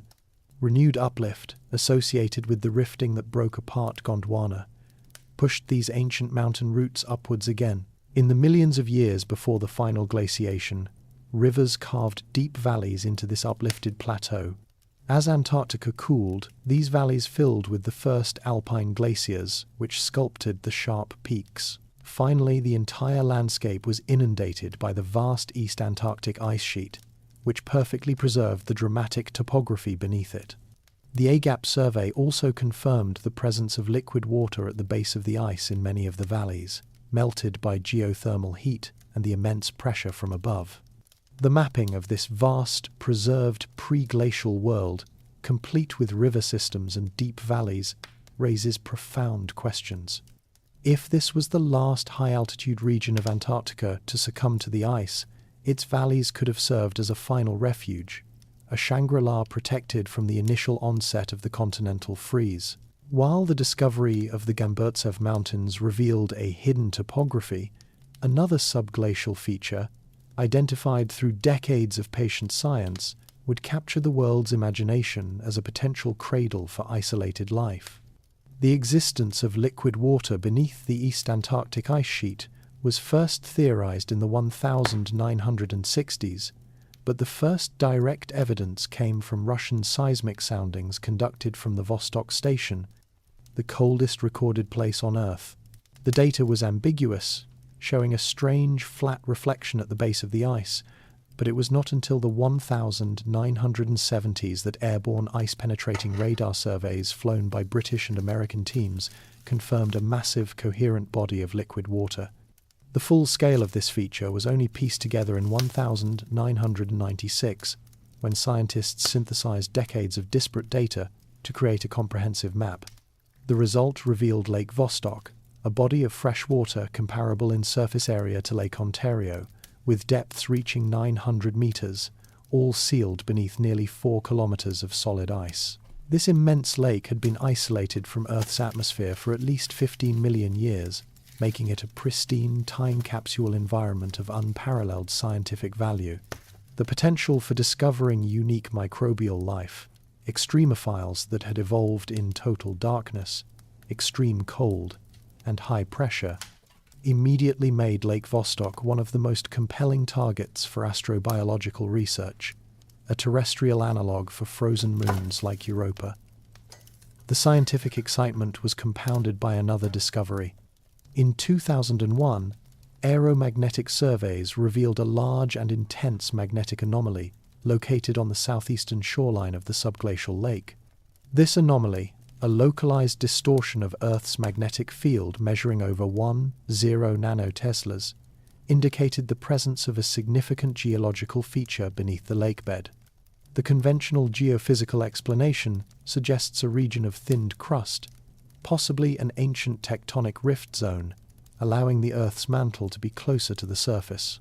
However, the sheer size and intensity of the anomaly, combined with its precise location at the edge of this unique environment, fueled intense speculation. The prospect of exploring this isolated world was directly linked to the ice coring project already underway at Vostok Station. Since the 1970s, Russian teams had been drilling deep into the ice sheet, extracting core samples that provided an invaluable high-resolution record of Earth's past climate. This project was not initially intended to reach the lake, but as the drill bit descended, the scientific imperative to sample the water became undeniable. By the late 1990s, the drill was only 130 meters from the liquid water.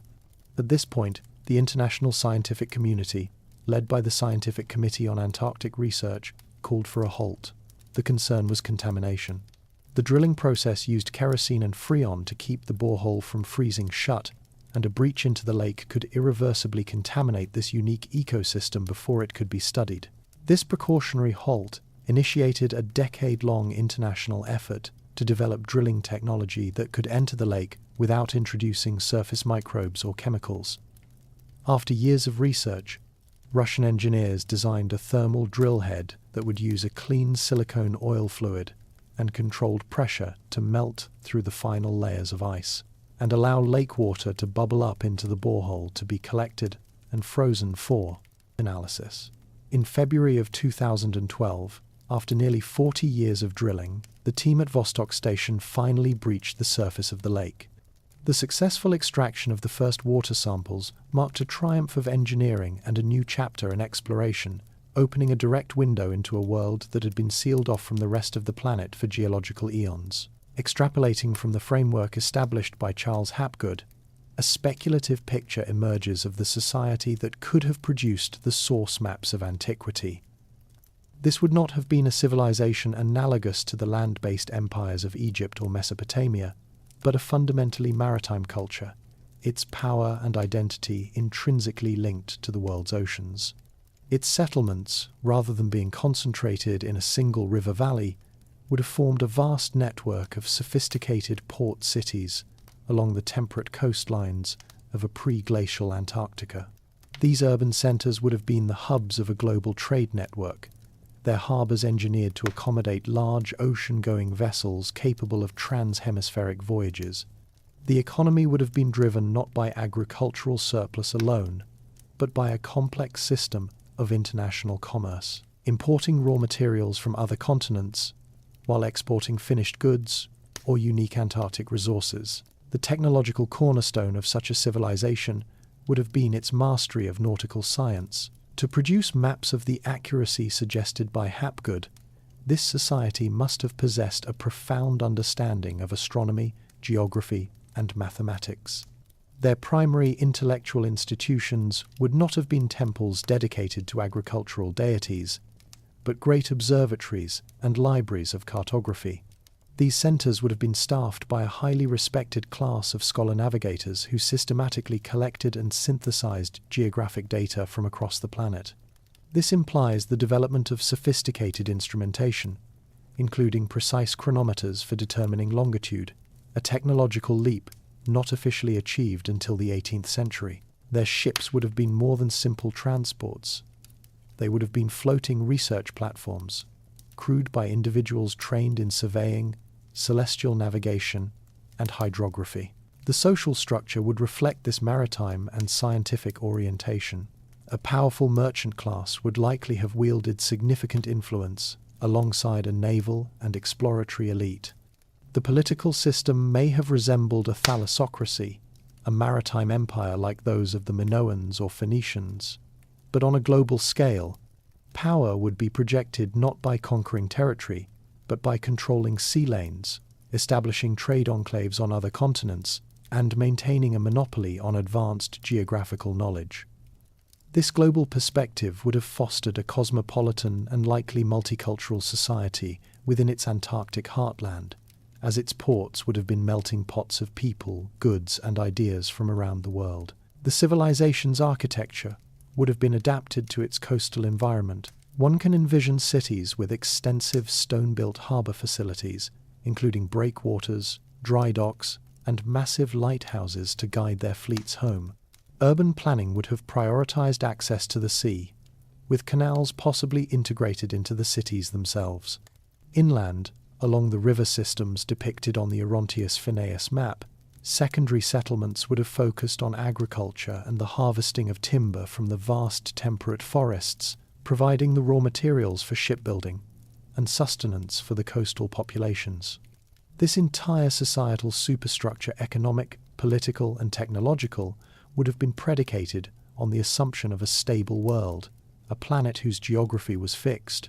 Their advanced knowledge would have given them an unparalleled understanding of the Earth's surface, but it may not have prepared them for the possibility that the very ground beneath their civilization was capable of a sudden and catastrophic shift.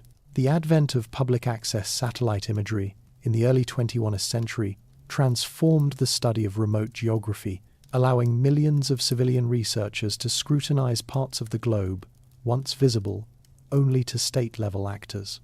It was through this digital lens that a series of anomalous features in Antarctica captured widespread attention, fueling speculation that went far beyond accepted geology. In the southern Ellsworth Mountains, one of the highest and most extensive ranges on the continent, several peaks were identified that bore an uncanny resemblance to artificial pyramids. These were not vague similarities, but stark, four-sided structures with remarkably flat faces and sharp, defined ridgelines, culminating in a pointed apex. The most prominent of these formations, an unnamed peak in the Heritage Range, presents a nearly perfect square base and a profile so reminiscent of the Great Pyramid of Giza that the images quickly became viral sensations, presented as prima facie evidence of monumental construction. The geological explanation for these features is a well-understood process of glacial erosion. These formations are known as pyramidal peaks, or horns. They are not built up, but are the remnants of a mountain that has been carved away on multiple sides. The process begins when glaciers form in depressions, or cirques, on the flanks of a mountain. As these rivers of ice flow downwards, they pluck and abrade the rock, carving out bowl-shaped basins. When three or more of these cirque glaciers erode a single mountain from different directions, they progressively carve away the flanks, leaving behind the sharp ridges, or arêtes, that define the peak's edges. Where the ridges meet, they form the characteristic pointed summit.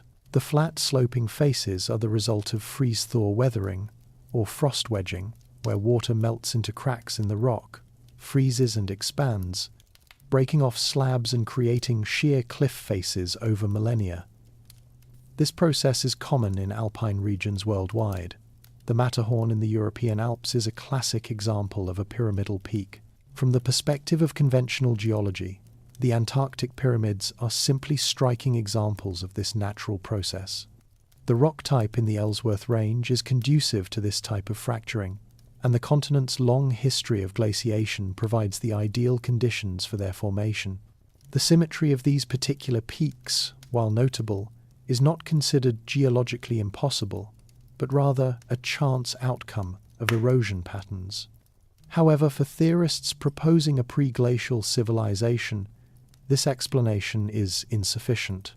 They argue that the geometric precision of these structures, particularly their four-sided symmetry and alignment, strains the credulity of random natural processes. The possibility is forwarded that these are not natural mountains at all, but artificial structures, colossal pyramids built by a lost civilization that have been subjected to millions of years of intense glacial erosion. In this speculative model, the structures as they appear today are merely the core remnants of much larger and more complex edifices. The immense power of the ice sheet would have scoured away any smooth outer casing stones, decorative elements, and finer architectural details, leaving behind only the most durable inner masonry. The erosion would have weathered the structure, softening its lines and giving it the appearance of a natural rock formation. Proponents argue that such monumental construction would be a logical signature of an advanced civilization, and the sheer scale of the Antarctic formations, far larger than any known pyramid, would be indicative of a society with engineering capabilities far beyond those of other ancient cultures. While the scientific consensus remains firmly grounded in geology, the Antarctic pyramids persist as one of the most visually compelling and provocative pieces of evidence for those who believe that the ice conceals the ruins of a forgotten world, awaiting a discovery that could rewrite the history of civilization on Earth. Beyond visual anomalies revealed by satellite photography, a different form of remote sensing uncovered a feature of such colossal scale that it suggested forces of a planetary magnitude. In 2006, a team of researchers led by Ohio State University announced a discovery based on data from NASA's GRACE satellites. The Gravity Recovery and Climate Experiment mission was designed not to take pictures, but to map Earth's gravity field with unprecedented precision by measuring the minute distance changes between two orbiting satellites. As these satellites passed over areas of greater mass concentration, they would be pulled slightly closer together, revealing a hidden landscape of gravitational highs and lows. Beneath the eastern Antarctic ice sheet, in a region known as Wilkes Land, GRACE detected a gravitational anomaly of immense proportions. This was a mascon, or mass concentration, a vast circular area approximately 300 miles in diameter, where the gravitational pull was significantly stronger than the surrounding region. The primary scientific hypothesis to explain this feature is the remnant of a cataclysmic impact event. The data suggests the presence of a massive impact crater, more than twice the size of the Chicxulub crater in Mexico, linked to the extinction of the dinosaurs. According to this model, an asteroid or comet, estimated to be up to 30 miles wide, struck the Earth at this location approximately 250 million years ago. The impact would have punched through the Earth's crust, and over geological time, denser material from the planet's mantle would have risen to fill the depression, creating the concentration of mass that the GRACE satellites detected. The timing of this proposed impact aligns strikingly with the Permian-Triassic extinction event, the most severe mass extinction in Earth's history, which wiped out over 90% of all marine species and 70% of terrestrial vertebrate species. An impact of this magnitude would be a leading candidate for causing such a global ecological collapse, known as the Great Dying. However, direct confirmation of this hypothesis remains elusive. Ice-penetrating radar surveys of the area have failed to definitively identify the characteristic raised rim of an impact crater, although such a feature could have been eroded away by subsequent glaciation or be too subtle for current technology to detect beneath miles of ice. This lack of a clear topographic signature has left room for alternative interpretations. Speculative theories propose that the Wilkes Land anomaly is not the result of a random cosmic collision, but is instead the signature of something artificial. In this view, the uniform density producing the gravitational high is not a plug of mantle rock, but a vast, buried architectural complex. Proponents of this idea argue that a sprawling metropolis, or an interconnected series of monumental structures built from dense and uniform materials like granite, basalt, or metallic alloys, would create a similar gravitational signature to a mascon. The circular shape of the anomaly, they contend, could represent the planned layout of a massive city and its surrounding infrastructure, intentionally designed with a level of geometric precision that mimics a natural impact feature. This would imply an engineered landscape on a scale that dwarfs any known ancient or modern construction project. The Wilkes Land anomaly, therefore, stands as a profound geophysical mystery. For the scientific community, it is the likely ground zero for the greatest extinction event in the planet's history. For alternative theorists, it is the potential location of a lost civilization's capital, a city of unimaginable size, now silently broadcasting its presence through the fundamental force of gravity from beneath the continental ice sheet. Even during its most temperate periods, the geographical position of Antarctica over the South Pole would have imposed a fundamental challenge on any complex settled society: the polar winter. For months, the continent would be plunged into a period of continuous darkness and plummeting temperatures, a harsh reality that would make surface life and solar-dependent agriculture untenable for a significant portion of the year.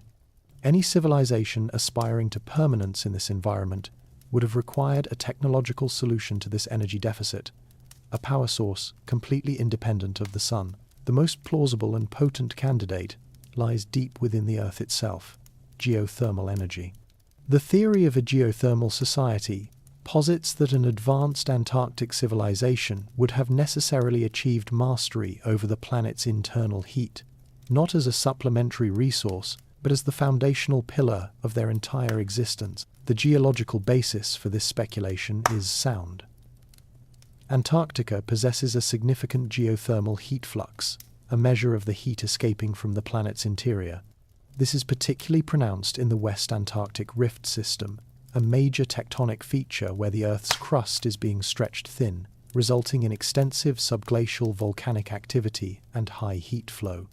Modern research has confirmed the existence of active volcanoes and hundreds of interconnected subglacial rivers and lakes, their liquid state maintained by this very heat.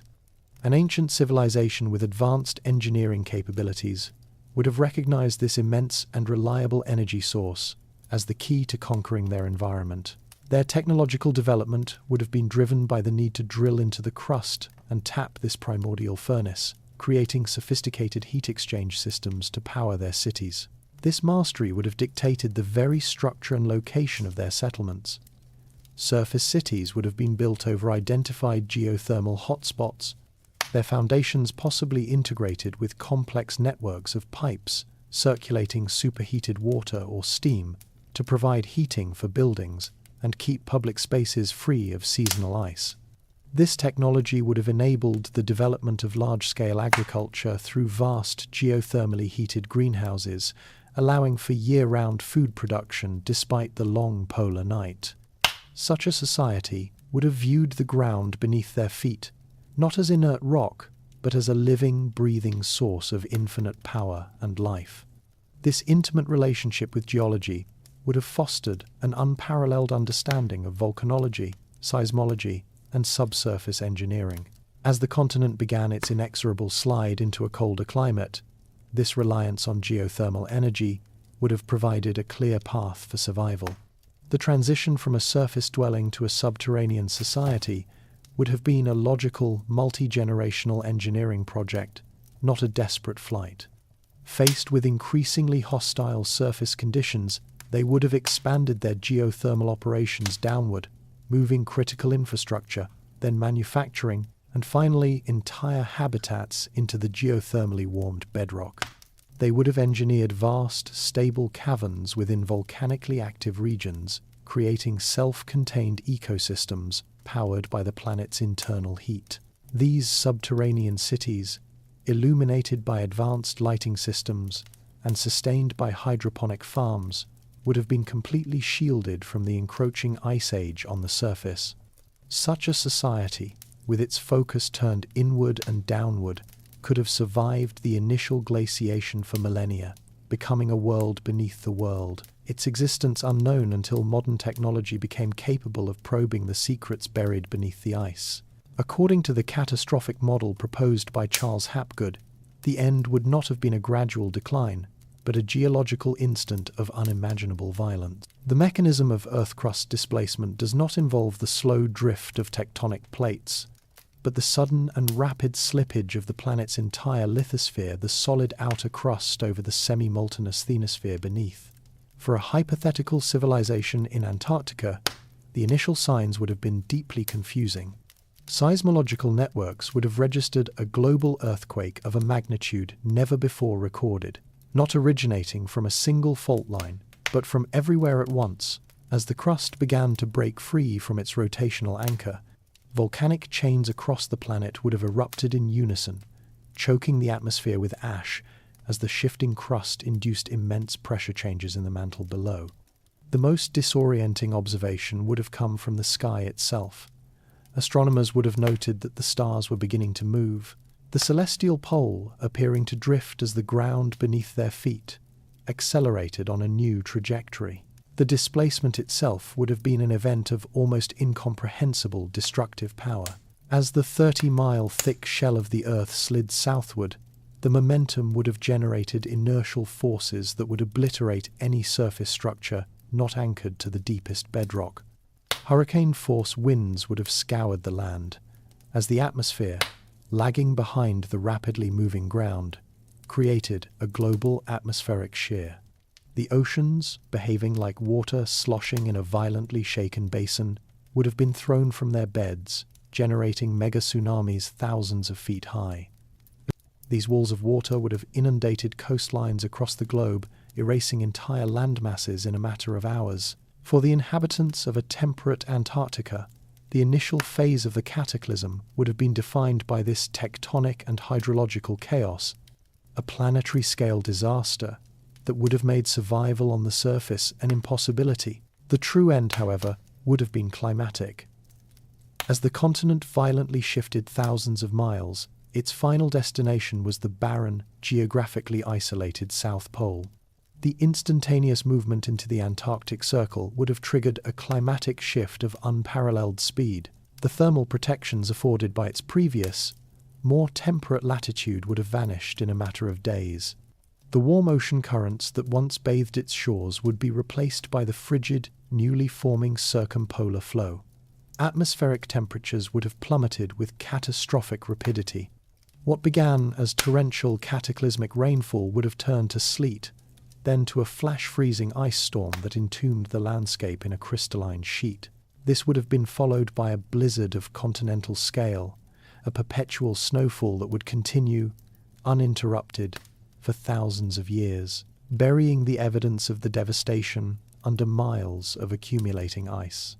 Any subterranean geothermal shelters might have weathered the initial tectonic shock, but their inhabitants would have found themselves trapped, their world now the bedrock foundation of a new polar ice cap, their connection to the surface, and the sun severed forever. The theoretical framework of Earth crust displacement necessitates that the cataclysm was not a regional Antarctic event, but a planetary convulsion with simultaneous worldwide consequences. The inertial forces generated by the lithosphere's movement would have transmitted their destructive power across the entire globe through the medium of the world's ocean. The megatsunamis originating from the sloshing of oceanic basins would not have been single waves, but a series of planetary-scale surges inundating every continental coastline. Low-lying civilizations in river deltas and coastal plains, from the Mediterranean to the Indus Valley, would have been scoured from existence, their cities and populations erased by walls of water that would penetrate hundreds of miles inland.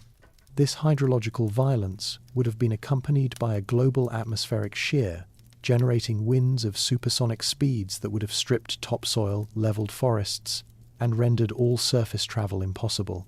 The geological instability would have been absolute, with planet-wide earthquakes liquefying solid ground and triggering volcanic eruptions along every tectonic plate boundary, creating a terrestrial apocalypse that mirrored the chaos in the seas. The secondary effects of such a cataclysm would have prolonged the devastation for generations. The vast quantities of volcanic ash and dust ejected into the stratosphere would have created a persistent atmospheric veil, shrouding the planet in a twilight state for years, possibly decades. This would have triggered a sharp and catastrophic drop in global temperatures, a cosmic winter that would have decimated any agriculture that survived the initial floods and winds. Photosynthesis would have been severely inhibited, leading to the collapse of food chains on both land and in the oceans. The survivors of the initial deluges would have emerged into a darkened, freezing world, facing mass starvation and the complete breakdown of pre-existing ecosystems. The very chemistry of the atmosphere and oceans would have been altered, creating an environment hostile to the complex life that had flourished before the displacement. The most enduring legacy of this event, according to this hypothesis, would be its mark on human cultural memory. The survivors would have been few in number, geographically scattered, and technologically shattered. Their advanced knowledge would have been lost as infrastructure was destroyed and societal structures collapsed, leaving them in a state of primitive struggle. The memory of the cataclysm would have been the single most significant event in their collective experience, a terrifying and world-altering occurrence passed down through oral tradition. Over generations, this direct historical account would have transformed into myth, its scientific details replaced by allegorical and supernatural explanations. The story of a global flood, a divine punishment for humanity's hubris, would have become the central narrative for explaining their fallen state and the disappearance of a former golden age. This singular traumatic event provides a unifying explanation for the otherwise inexplicable prevalence of flood myths across disconnected global cultures. From the story of Utnapishtim in the Epic of Gilgamesh, to the biblical account of Noah, to the Hindu legend of Manu, the Greek tale of Deucalion, and the various flood narratives found among the indigenous peoples of the Americas, a core set of elements consistently appears. These narratives almost universally describe a global deluge, a divine warning given to a chosen few, the construction of a vessel to save humanity and animals, and a world reborn after the waters recede. Proponents of the displacement theory argue that these are not independent inventions, but fragmented and culturally filtered memories of one real planetary-scale event. The gods who issue the warnings are remembered echoes of the advanced seafaring civilization that foresaw the disaster, and the survivors are the ancestors of all post-cataclysmic humanity, forever marked by a shared memory of a world destroyed by water. The hypothetical aftermath of a planetary cataclysm posits that survival would have been limited to a small, technologically devastated remnant of the advanced Antarctic civilization. With their homeland entombed beneath a rapidly forming ice sheet and their infrastructure obliterated, their only remaining advantage would have been their sophisticated maritime knowledge and the vessels capable of weathering the chaotic post-displacement oceans. This theory suggests that these survivors, possessing the fragmented but still potent legacy of their scientific and cultural achievements, embarked on a diaspora, sailing away from their ruined continent in search of habitable land. They would have arrived on the shores of other continents not as conquerors, but as refugees, encountering indigenous populations who had been reduced to a primitive state by the same global catastrophe. To these traumatized pre-literate societies, the arrival of organized, knowledgeable strangers from the sea would have been an event of profound, almost supernatural significance. This scenario provides a compelling framework for reinterpreting a persistent and enigmatic global myth, the legend of the civilizing hero. Across numerous disconnected ancient cultures, foundational myths speak of a wise, often light-skinned and bearded figure who arrives from the ocean in the chaotic aftermath of a world-destroying flood. This archetype is not a god of creation, but a teacher of reconstruction, credited with bringing the essential arts of civilization, agriculture, architecture, astronomy, law, and writing to a struggling, primitive humanity. In the Andean highlands, this figure was known as Viracocha. Oral traditions state that he appeared at Lake Titicaca after a great deluge had plunged the world into darkness, gathering the scattered, savage survivors and teaching them how to build, plant, and live in organized societies. Having established the foundations of civilization, he is said to have departed westward across the Pacific Ocean, promising to return one day. A parallel narrative exists in the foundational myths of ancient Egypt. The figure of Osiris is credited with abolishing cannibalism and barbarism among the primeval inhabitants of the Nile Valley, introducing them to agriculture, establishing the first laws, and instituting the proper worship of the gods. Similarly, the deity Thoth was revered as the divine source of mathematics, engineering, and the sacred art of hieroglyphic writing. In Mesoamerica, the Maya and Aztec traditions speak of Quetzalcoatl, a pale, bearded god who arrived from the east, bringing knowledge of the calendar, agriculture, and metallurgy.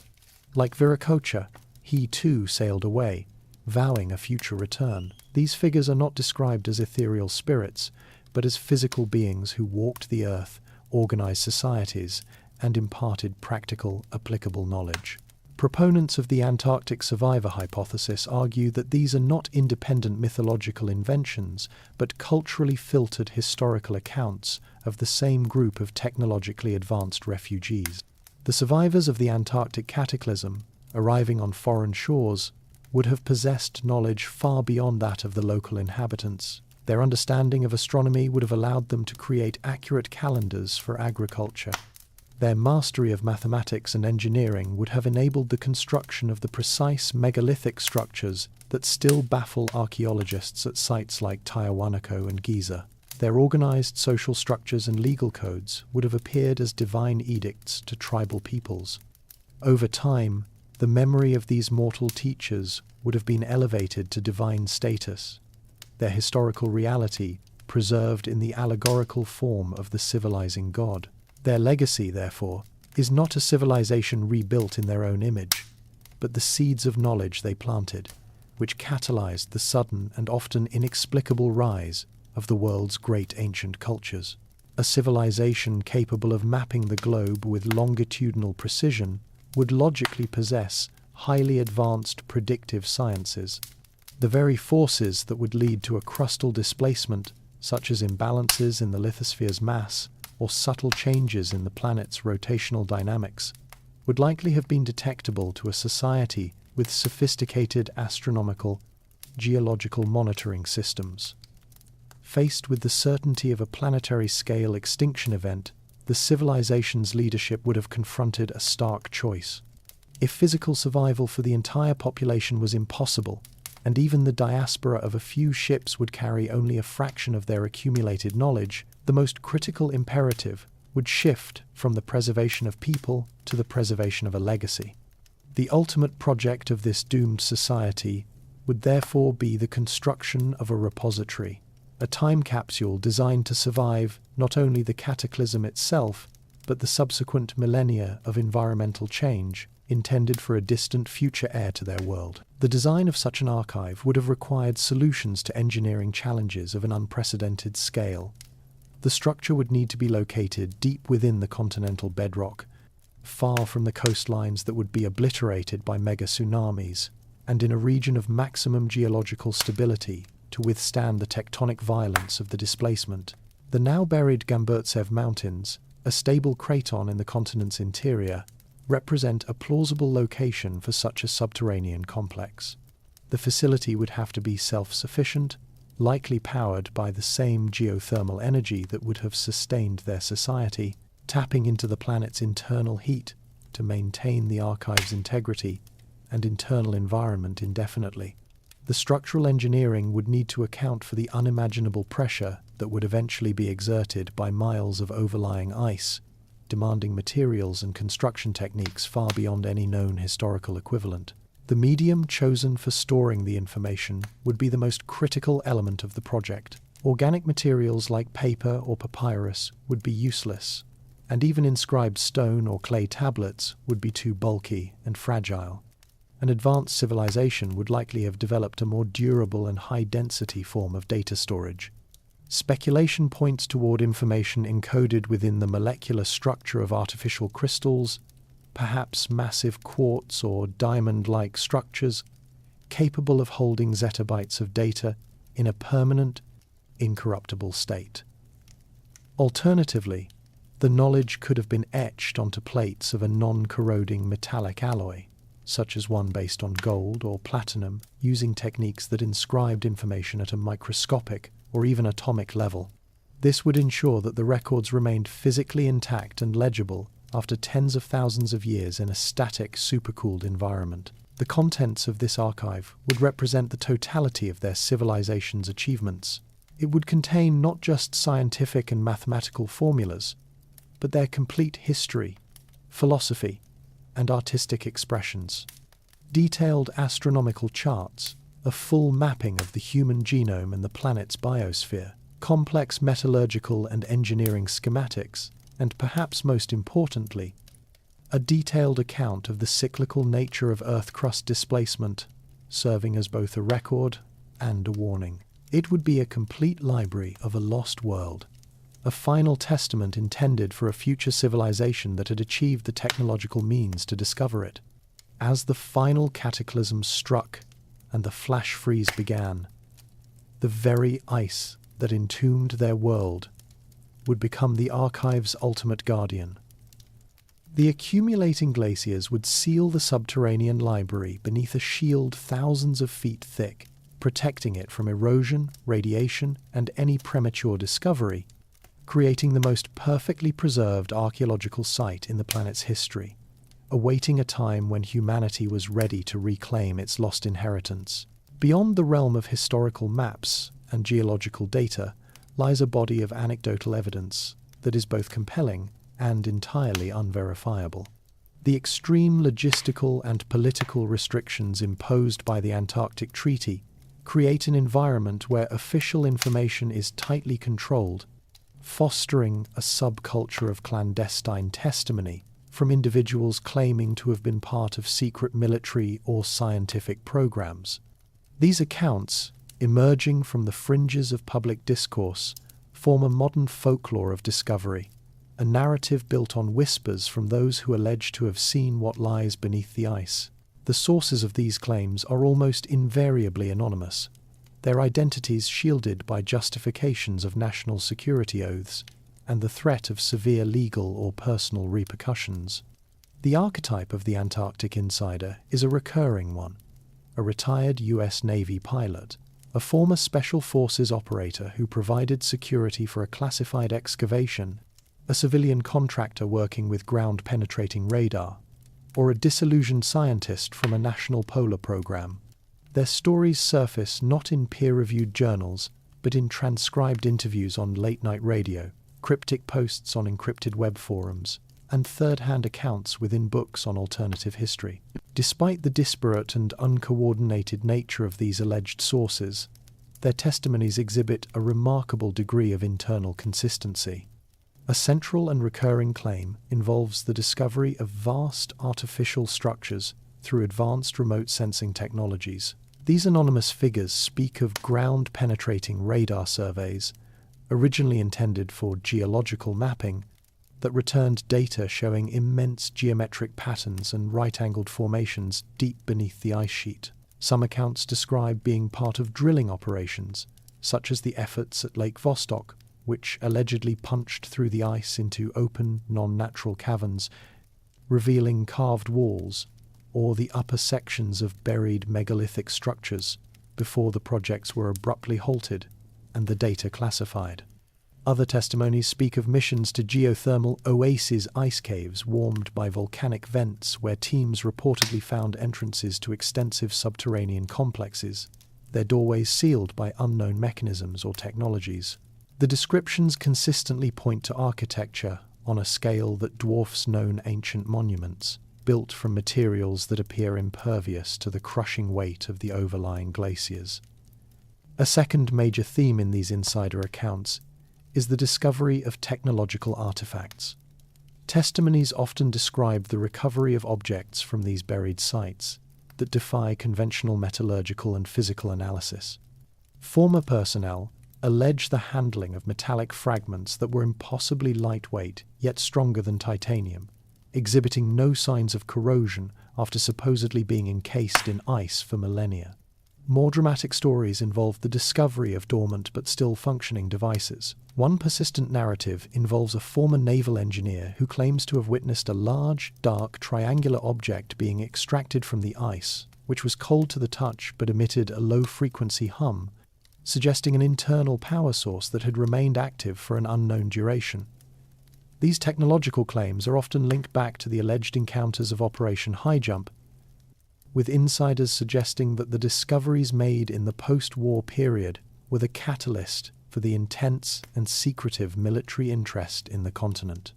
While entirely lacking in physical proof, which is always attributed to immediate government confiscation and top-secret classification, the body of this anecdotal testimony has created a persistent and detailed parallel history of Antarctica, one in which the official narrative of scientific exploration is merely a cover for the study of a monumental archaeological and technological inheritance. Prior to the final decade of the 20th century, humanity's understanding of the Antarctic bedrock was fragmentary at best, assembled through a painstaking mosaic of seismic surveys, gravity measurements, and ice-penetrating radar data collected by arduous overland traverses and limited airborne missions.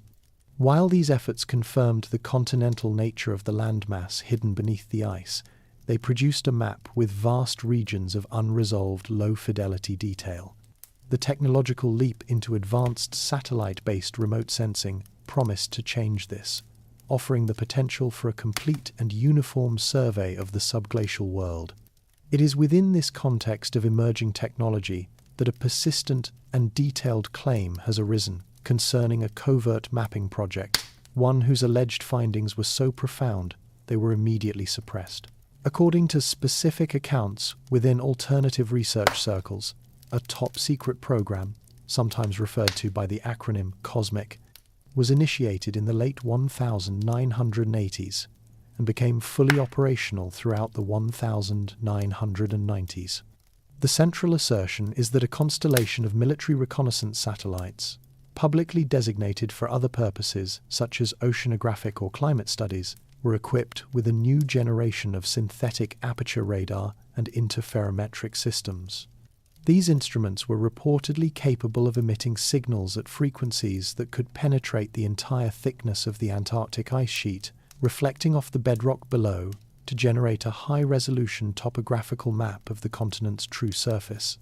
The official justification for such an intensive survey would have been the crucial need to establish a precise baseline of ice volume for climate change modeling, a goal of immense scientific and political importance.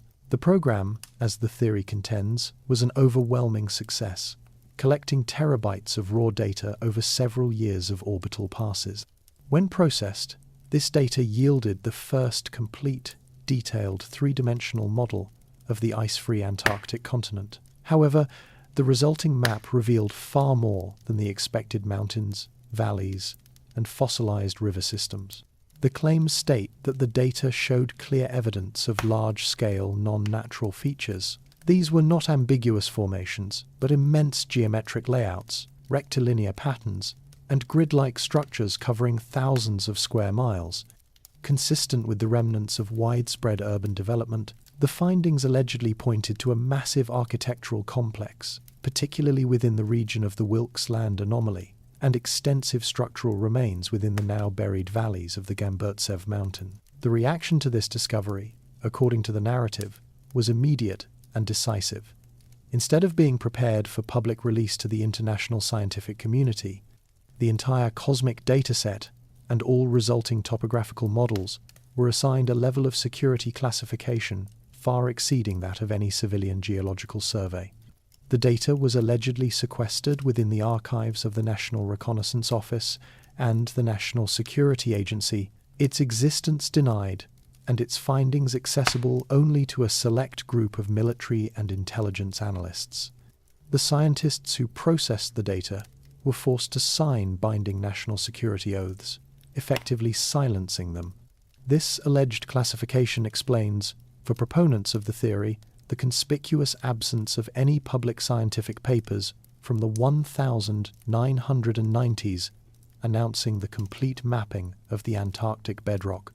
The subsequent public-facing mapping efforts, like NASA's Operation Icebridge, are viewed not as primary discovery missions, but as carefully managed disclosures of sanitized data, revealing some of the truth while holding back the most significant and revolutionary findings of the original secret survey. The advent of public-facing global satellite imagery platforms in the early 21st century provided an unprecedented tool for civilian research and scrutiny. For the first time, anyone with an internet connection could explore the most remote corners of the planet, leading to a new era of crowdsourced anomaly hunting. It was in this environment that observers noted a peculiar and persistent feature in the satellite cartography of both the Arctic and Antarctic, a conspicuous gap in the data precisely at the geographic poles. In early iterations of these global mapping services, the North and South poles were often rendered not with clear imagery, but as a circular void, a heavily pixelated patch, or a blurred composite that stood in stark contrast to the high-resolution data available for the rest of the continent. This visual discrepancy became a focal point for theorists, who interpreted it not as a technical limitation, but as a deliberate and significant redaction of sensitive information. The official technical explanation for these polar gaps is grounded in the fundamental principles of satellite orbital mechanics and data processing. Most Earth imaging satellites are placed in near-polar orbits, meaning their orbital paths take them close to the poles on each revolution. However, they are not typically in a perfect pole-to-pole trajectory. As these satellites orbit, they capture images in long strips, or swaths. Near the equator, these swaths are spaced far apart, but as they approach the poles, the orbital paths converge, causing the imagery swaths to overlap heavily. This convergence creates a geometric singularity, a point where the standard algorithms used to stitch thousands of individual images into a single, seamless global mosaic fail. The extreme angles and projection distortions at the exact polar point make it computationally difficult to render a clear, flat image. Consequently, for early public mapping systems, the simplest solution was to apply a cosmetic fix, covering the problematic data point with a blur or a patch, an acknowledgement of a limitation in the data stitching software. Proponents of a hidden history, however, dismiss this explanation as a convenient and overly simplistic cover for a deliberate act of informational obfuscation. To them, the hole in the map is not a digital artifact, but a curtain drawn over a physical reality. The most literal interpretation is that the gap conceals a massive physical entrance to the Earth's interior, aligning with hollow Earth theories and the apocryphal accounts of Admiral Byrd's polar flight.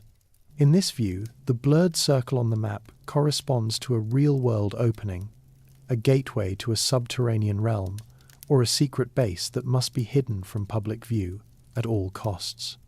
The imagery gap is thus seen as an act of censorship, preventing the public from seeing the most profound secret on the planet.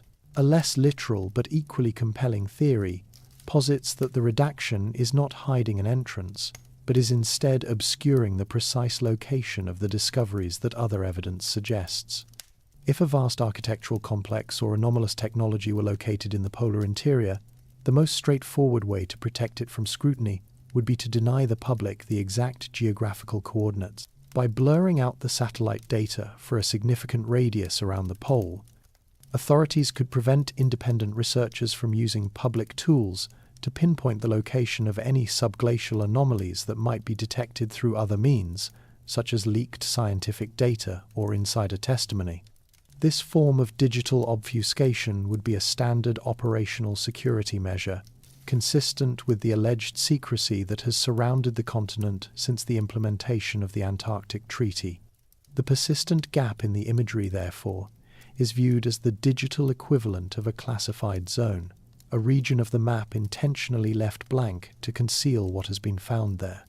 The technological capacity to peer beneath the Antarctic ice sheet is not limited to satellite-based topographical mapping. It extends to a suite of geophysical instruments designed to analyze the very composition and structure of the hidden bedrock.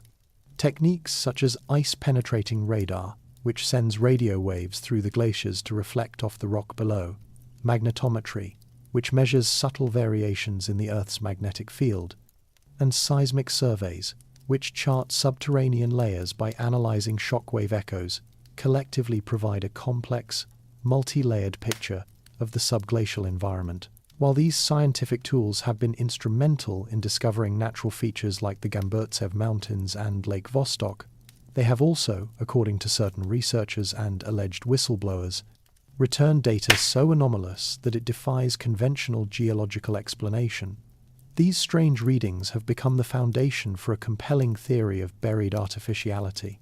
The core of this evidence lies in radar returns from specific, isolated regions, particularly in West Antarctica and near the Transantarctic Mountains. In standard geological surveys, radar echoes from bedrock typically show the irregular, chaotic, and fractured patterns characteristic of natural landscapes shaped by erosion and tectonic activity. However, persistent reports claim that certain deep ice surveys have yielded data showing extensive systems of perfectly straight lines, intersecting at precise right angles. These rectilinear patterns are allegedly not isolated occurrences, but form vast grid-like layouts covering many square miles. The reflection characteristics of these features are described as being unnaturally uniform, suggesting a smooth, planar surface more consistent with quarried stone or artificial pavement than with natural rock strata. Such geometric regularity on a massive scale is exceedingly rare in nature, leading theorists to propose that these radar returns are not mapping fossilized riverbeds, but the foundational layouts of ancient cities, roads, and architectural complexes. This hypothesis is purportedly strengthened by data from airborne magnetometers. These instruments detect anomalies in the planet's magnetic field, which can indicate the presence of concentrated metallic ore bodies. While Antarctica is known to possess significant mineral wealth, some surveys have allegedly registered magnetic signatures that are difficult to reconcile with natural deposits. The readings are described as being too localized, too intense, and forming geometric patterns that mirror the rectilinear grids found by radar. The speculation is that these are not iron ore veins, but the magnetic signatures of massive quantities of refined metal, perhaps the steel-like alloys of a structural framework or the remains of advanced machinery, now buried and corroding deep beneath the ice. This combination of geometric ground plans and corresponding metallic signatures is presented as a smoking gun for the existence of a buried technological civilization. Further unverified evidence is cited from seismic survey data.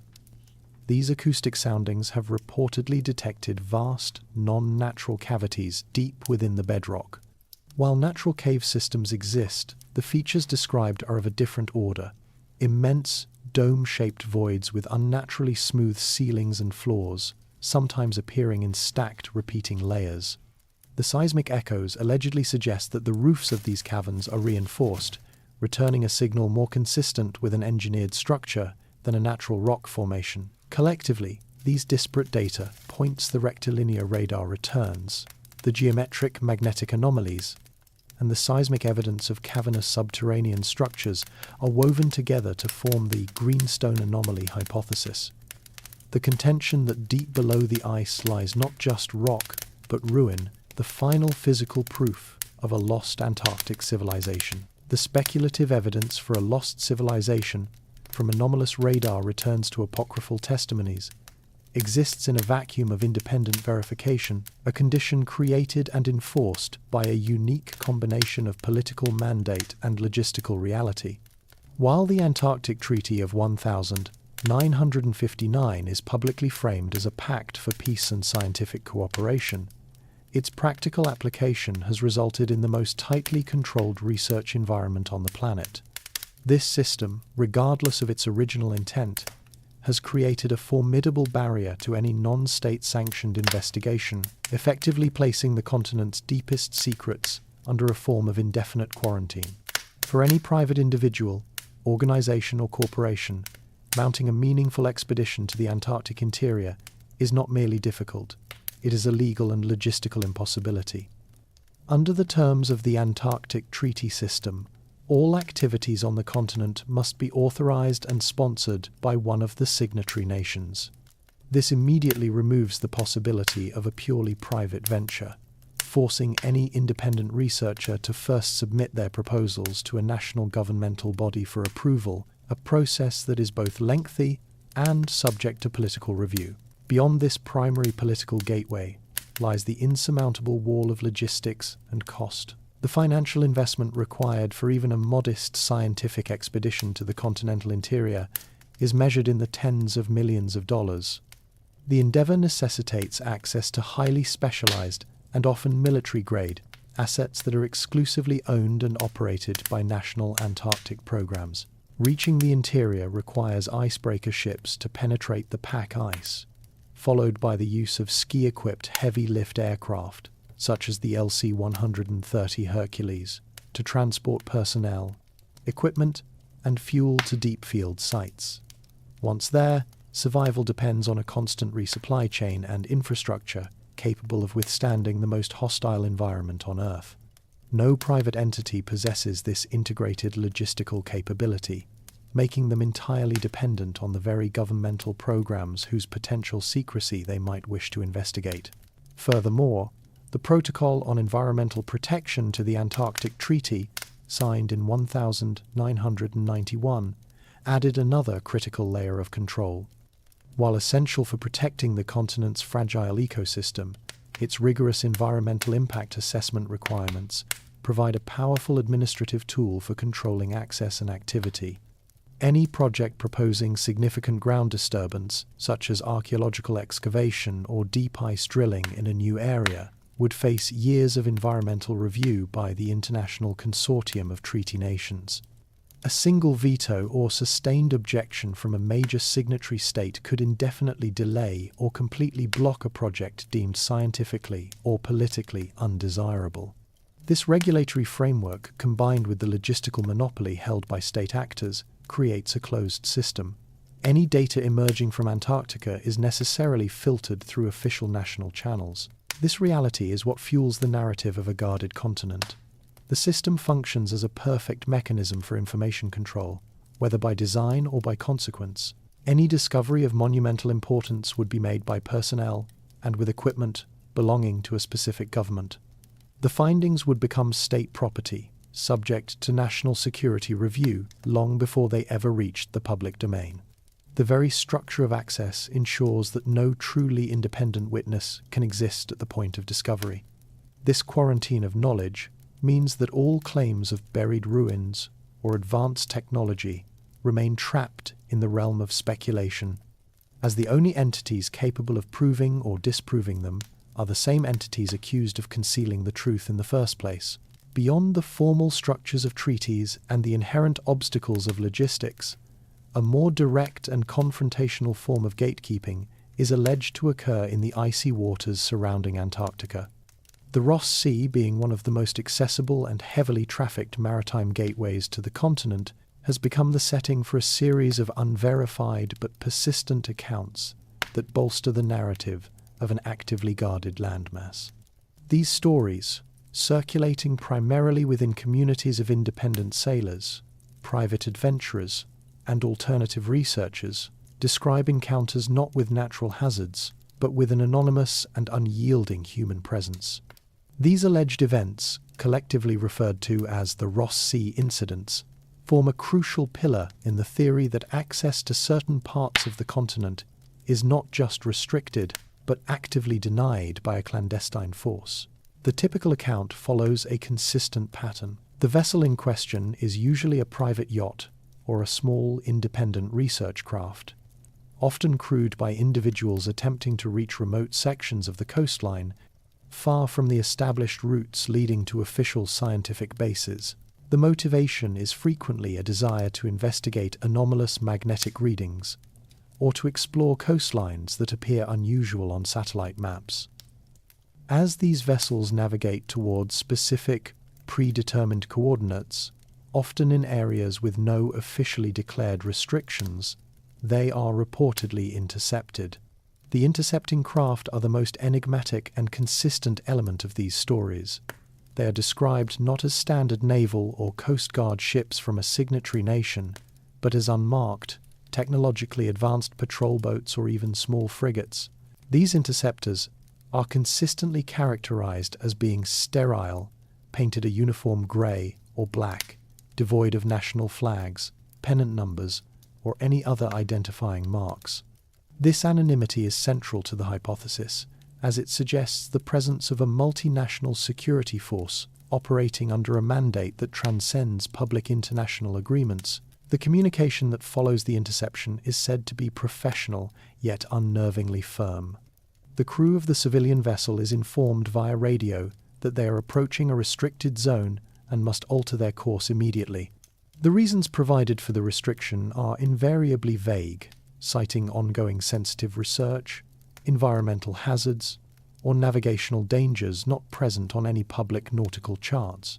When the civilian crews attempt to question the authority of the interceptors, asking what nation they represent or under what specific provision of the Antarctic Treaty they are operating, the response is reportedly a refusal to provide identification, followed by a non-negotiable reiteration of the order to leave the area. In some accounts, the warning is escalated with a clear, though unspoken, show of force. The patrol craft may maneuver aggressively or reveal weapon systems, making the threat of non-compliance explicit.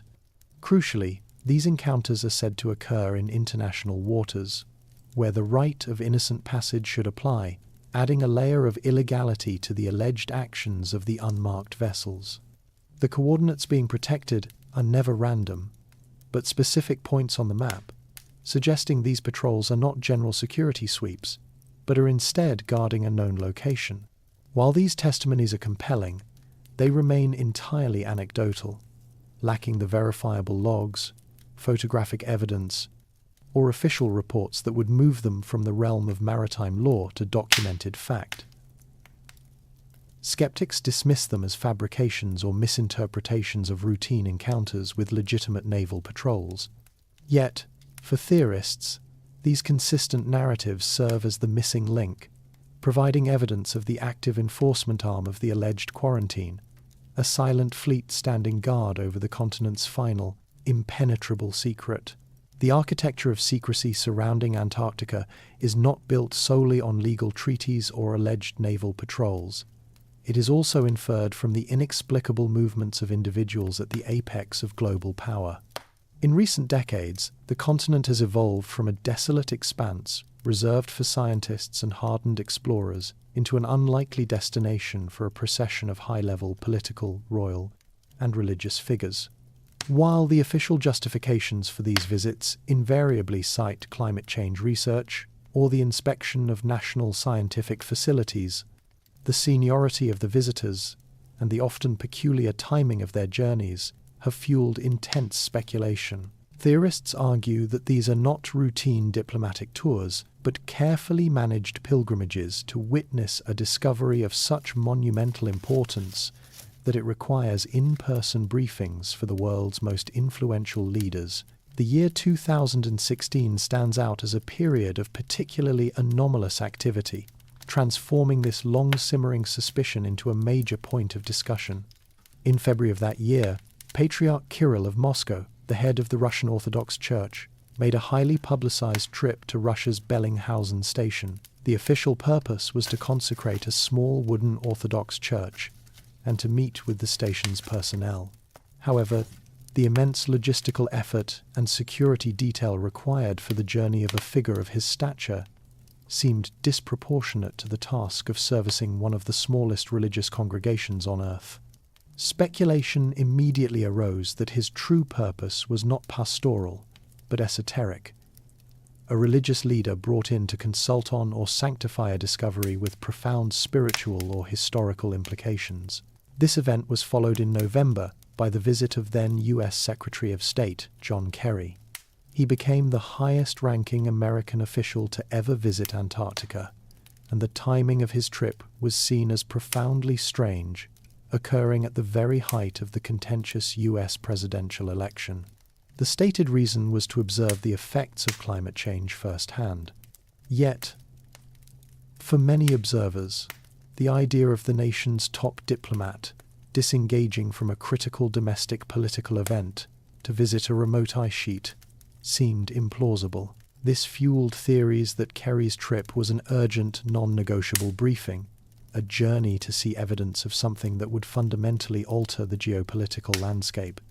The narrative was further amplified, albeit coincidentally, when famed astronaut Buzz Aldrin visited the South Pole shortly after and had to be medically evacuated, an event followed by a cryptic, though likely unrelated, tweet about evil that was immediately co-opted by the theorist community. These are not isolated incidents. King Juan Carlos I of Spain, Prince Albert II of Monaco, and numerous other heads of state and high-ranking ministers have made similar journeys, each one officially framed as a scientific or environmental mission. The pattern, however, suggests a different agenda to some researchers. They contend that these are not trips to see melting glaciers, but to enter a secure facility and be shown something: ruins, artifacts, technology that necessitates a controlled, in-person disclosure.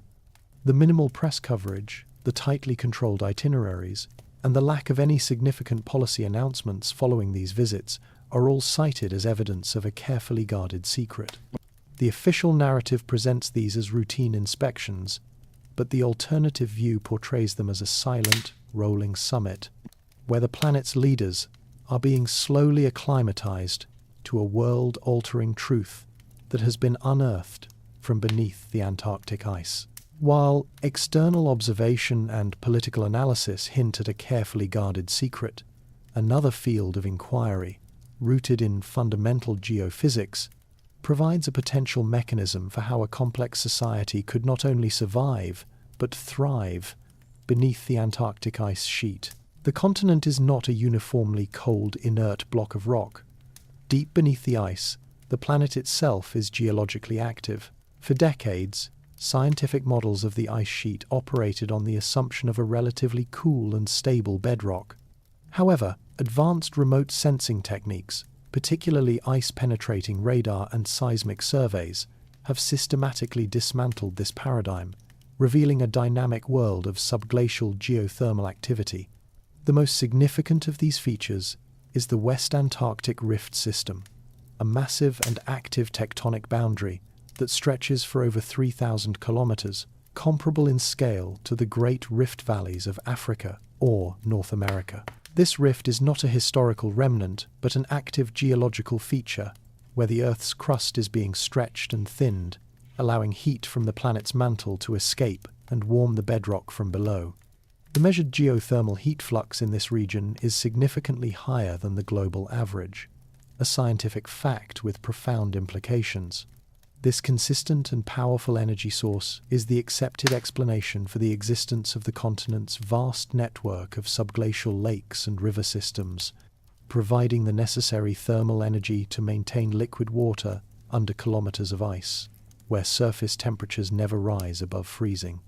This discovery, while scientifically fascinating, provides the speculative framework with a critical missing element: a viable long-term power source. The speculative leap, therefore, is not one of pure imagination, but of logical extension. If this natural geothermal energy is sufficient to melt ice on a continental scale, it would be more than sufficient to power a technologically advanced civilization. Proponents of this theory argue that any society attempting to survive the onset of glaciation, or one that developed in a subterranean environment, would have inevitably turned to this omnipresent and inexhaustible energy source. The challenge would not be one of generation, but of engineering developing the technology to harness this geothermal heat and convert it into usable electrical power. A civilization capable of such a feat would have solved the most fundamental problem of subglacial survival. This hypothesis repositions the hidden society from one of mere endurance to one of advanced technological capability. Geothermal power plants, perhaps located along the most active parts of the rift system, could generate a virtually unlimited supply of energy, supporting vast, artificially lit subterranean biomes for agriculture, powering complex life support systems, and maintaining the infrastructure of a sprawling underground society. This theory also provides a potential explanation for some of the continent's other mysteries.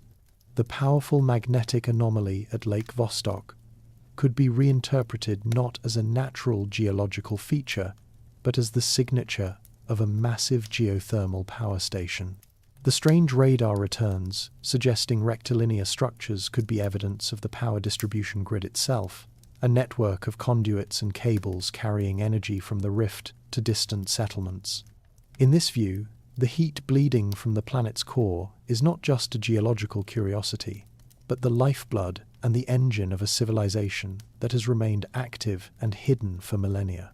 The compelling narrative of a lost Antarctic civilization, woven from a tapestry of historical anomalies and modern discoveries, stands in direct opposition to the methodical conclusions of mainstream science. To reconcile these two divergent perspectives requires a dispassionate examination of the evidence through the lens of established scientific methodology. The official consensus, built upon decades of ice core drilling, geological surveying, and paleoclimatology, presents a timeline for Antarctica that is fundamentally incompatible with the existence of a technologically advanced society in the recent geological past. Scientific data indicates that the continental ice sheet began its formation approximately 34 million years ago and reached a state of near-total glaciation long before the emergence of anatomically modern humans. From this viewpoint, the possibility of a temperate continent existing 12,000 years ago is not an alternative theory, but a direct contradiction of the planet's known climate history. The anomalous artifacts that form the bedrock of the speculative argument are, within the scientific framework, explained by more prosaic, though no less interesting, phenomena. The Piri-Reis and Orontius Phineas maps are regarded by academic cartographers not as copies of ancient satellite-like surveys, but as masterful examples of 16th century composite cartography. They likely incorporate fragments of Portolan charts from various explorers, combined with the era's prevailing Ptolemaic theory of a great southern continent, terra australis incognita, needed to balance the land masses of the northern hemisphere. The apparent accuracy of the Queen Maud Land coastline is considered a coincidental result of projection distortion and fortunate guesswork, not a depiction of subglacial topography. Lacking the principles of spherical trigonometry, these early maps could not accurately represent landmasses at high latitudes, leading to the kinds of elongation and distortion that fortuitously resemble the continent's true shape. Similarly, other key pieces of evidence are recontextualized through established geological principles. The so-called pyramids are identified as nunataks, mountain peaks protruding through the ice that have been sculpted into pyramidal shapes by natural frost shattering and glacial erosion. This process, which creates features known as horns or pyramidal peaks, is a well-documented phenomenon in glaciated regions worldwide, with the Matterhorn in the Alps being the archetypal example. The Wilkes Land gravity anomaly corresponds perfectly in size and structure to a massive impact crater, its mascon, or mass concentration, being the expected geophysical signature of a large metallic asteroid embedded in the crust, a monumental discovery about Earth's planetary history. The geothermal heat sources are understood not as artificial power plants, but as the natural and expected thermal venting from an active tectonic rift system. The fundamental divergence between the two narratives lies in their approach to evidence. The scientific method builds a conclusion incrementally from a vast and coherent body of verifiable physical data. The speculative method, by contrast, often begins with a grand conclusion and then connects a series of disparate, unproven, and often unrelated anomalies to support it. While the notion of an advanced civilization perishing in a polar cataclysm offers a unified and dramatic explanation for many enduring mysteries, it remains a hypothesis unsupported by any direct falsifiable evidence. The scientific consensus, while perhaps less romantic, is anchored in the stark reality that millions of square kilometers of ice have been surveyed, drilled, and analyzed without yielding a single, unambiguous artifact, inscription, or structural remnant that would substantiate the existence of a lost civilization. The enduring fascination with a potential civilization buried beneath Antarctica is not an isolated intellectual curiosity. It is the modern manifestation of a powerful and recurring psychological archetype. The narrative of the lost world is a motif woven deeply into the fabric of human consciousness, predating modern archaeology and science fiction by millennia. Its persistence, from Plato's Atlantis to the speculative histories of the Polar South, speaks to fundamental human needs and anxieties that scientific data alone cannot address. At its core, the allure of a lost advanced civilization is a secularized version of the myth of the Golden Age, a concept found in the foundational traditions of numerous cultures. This deeply ingrained idea posits that humanity has devolved from a state of primordial grace, a time when knowledge, peace, and longevity were the norm. A lost civilization provides a tangible quasi-historical anchor for this sense of a grander past, suggesting that humanity's origins are not primitive and ignorant, but sophisticated and profound. It offers the tantalizing possibility that the solutions to modern problems lie not in future innovation, but in recovering the forgotten wisdom of our ancestors. Furthermore, the hypothesis of a great lost civilization serves as a powerful cognitive tool for organizing disparate and genuinely perplexing historical anomalies. The human mind seeks patterns and grand, unifying explanations. The existence of cyclopean megalithic structures, the sudden emergence of complex societies like Sumer or ancient Egypt, and the astronomical sophistication found in ancient myths all present challenges to a simple, linear model of human progress.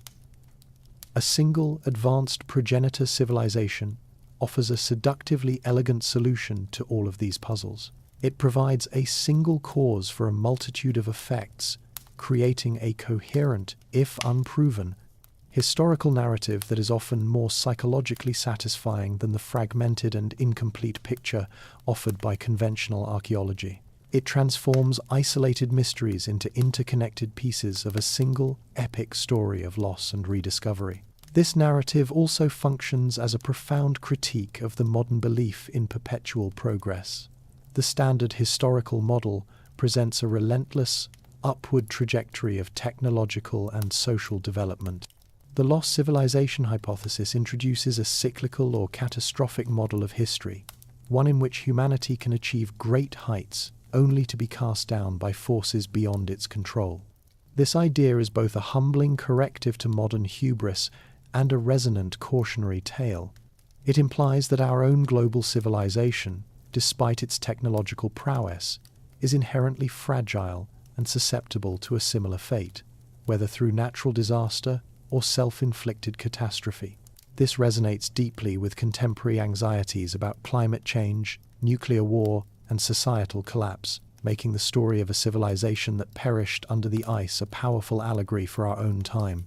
The belief in lost worlds is not merely a search for historical facts, but a reflection of a deep-seated desire for a more meaningful, coherent, and often more romantic version of the human story than the one presented by mainstream historical and scientific inquiry. Beyond the realm of speculative theories and historical anomalies lies a tangible scientific reality that underpins the entire inquiry into Antarctica's hidden past. The ice sheet itself is the most extensive and perfectly preserved physical archive on the planet. Each year, snowfall accumulates in distinct layers, and as subsequent layers build up, the immense pressure transforms the buried snow into dense glacial ice. This process, repeated over millions of years, has created a stratified library of planetary history, a vertical timeline where descending into the ice is equivalent to traveling back in time. The scientific discipline of ice core analysis is dedicated to reading this archive, and its findings provide the factual basis for understanding what the ice is capable of preserving. When scientists drill and extract cylindrical cores, some extending over 3 kilometers deep, they are not merely retrieving frozen water, they are recovering a sequential record of Earth's environmental conditions with unparalleled resolution. Trapped within the crystalline matrix of the ice are tiny, pressurized bubbles of ancient air, pristine samples of the Earth's atmosphere from the moment the snow first fell. By analyzing the composition of these bubbles, paleoclimatologists can directly measure past concentrations of greenhouse gases, like carbon dioxide and methane, creating a precise graph of atmospheric changes stretching back over 800 years. This data is not an interpretation or a proxy, it is a direct measurement. Furthermore, the ice captures and preserves airborne particulates with remarkable fidelity. Layers of volcanic ash, or tephra, are embedded within the ice, creating distinct chronological markers that can be linked to specific volcanic eruptions, allowing scientists to synchronize ice core chronologies with geological records from around the globe. Isotopic analysis of the frozen water molecules themselves reveals the ambient temperature at the time of their precipitation, providing a detailed year-by-year temperature log for the planet. This scientifically established capacity for preservation provides the foundation for a profound speculative question. If the ice can perfectly preserve something as ephemeral as an air bubble or a microscopic grain of dust for nearly 1 million years, what could it preserve on a macro scale? The conditions deep within the ice sheet are uniquely suited for long-term conservation. It is an environment of absolute darkness, constant sub-zero temperatures, and extreme pressure, effectively shielding anything within it from the primary agents of decay, microbial action, oxidation, and ultraviolet radiation. An object or structure flash frozen and subsequently buried under hundreds or thousands of meters of ice would be locked in a state of suspended animation, protected from the erosional forces that degrade ruins in every other environment on Earth. Therefore, to contemplate the Antarctic ice sheet is to envision a time capsule of continental scale. While science reads the fine print of climate history in its layers, the speculative narrative suggests that a much larger story may be frozen within its pages. The entire landmass beneath the ice, its mountains, valleys, and coastlines, represents an inaccessible historical landscape. If a civilization ever existed there, its physical remnants would not have eroded into dust like those in temperate climates. Instead, its cities, infrastructure, and artifacts would be encased within this ultimate archival medium. The ice is not merely a blanket obscuring the past. It is the very mechanism of its preservation. The search for a lost Antarctic world is, in essence, the search for a specific, anomalous layer in this archive, one that contains not just the signature of a changing climate, but the indelible and unmistakable signature of intelligent life. The scientific analysis of Antarctic ice cores has, to this point, been a study of natural history, deciphering the planet's climatic and geological past with ever-increasing precision. Yet, the same methodologies used to detect volcanic ash and measure ancient atmospheric gases could also serve as the most precise tool for discovering a lost technological civilization. The speculative leap lies in shifting the analytical focus from identifying natural signatures to searching for artificial ones, anomalous technosignatures that could not possibly be the product of any known natural process.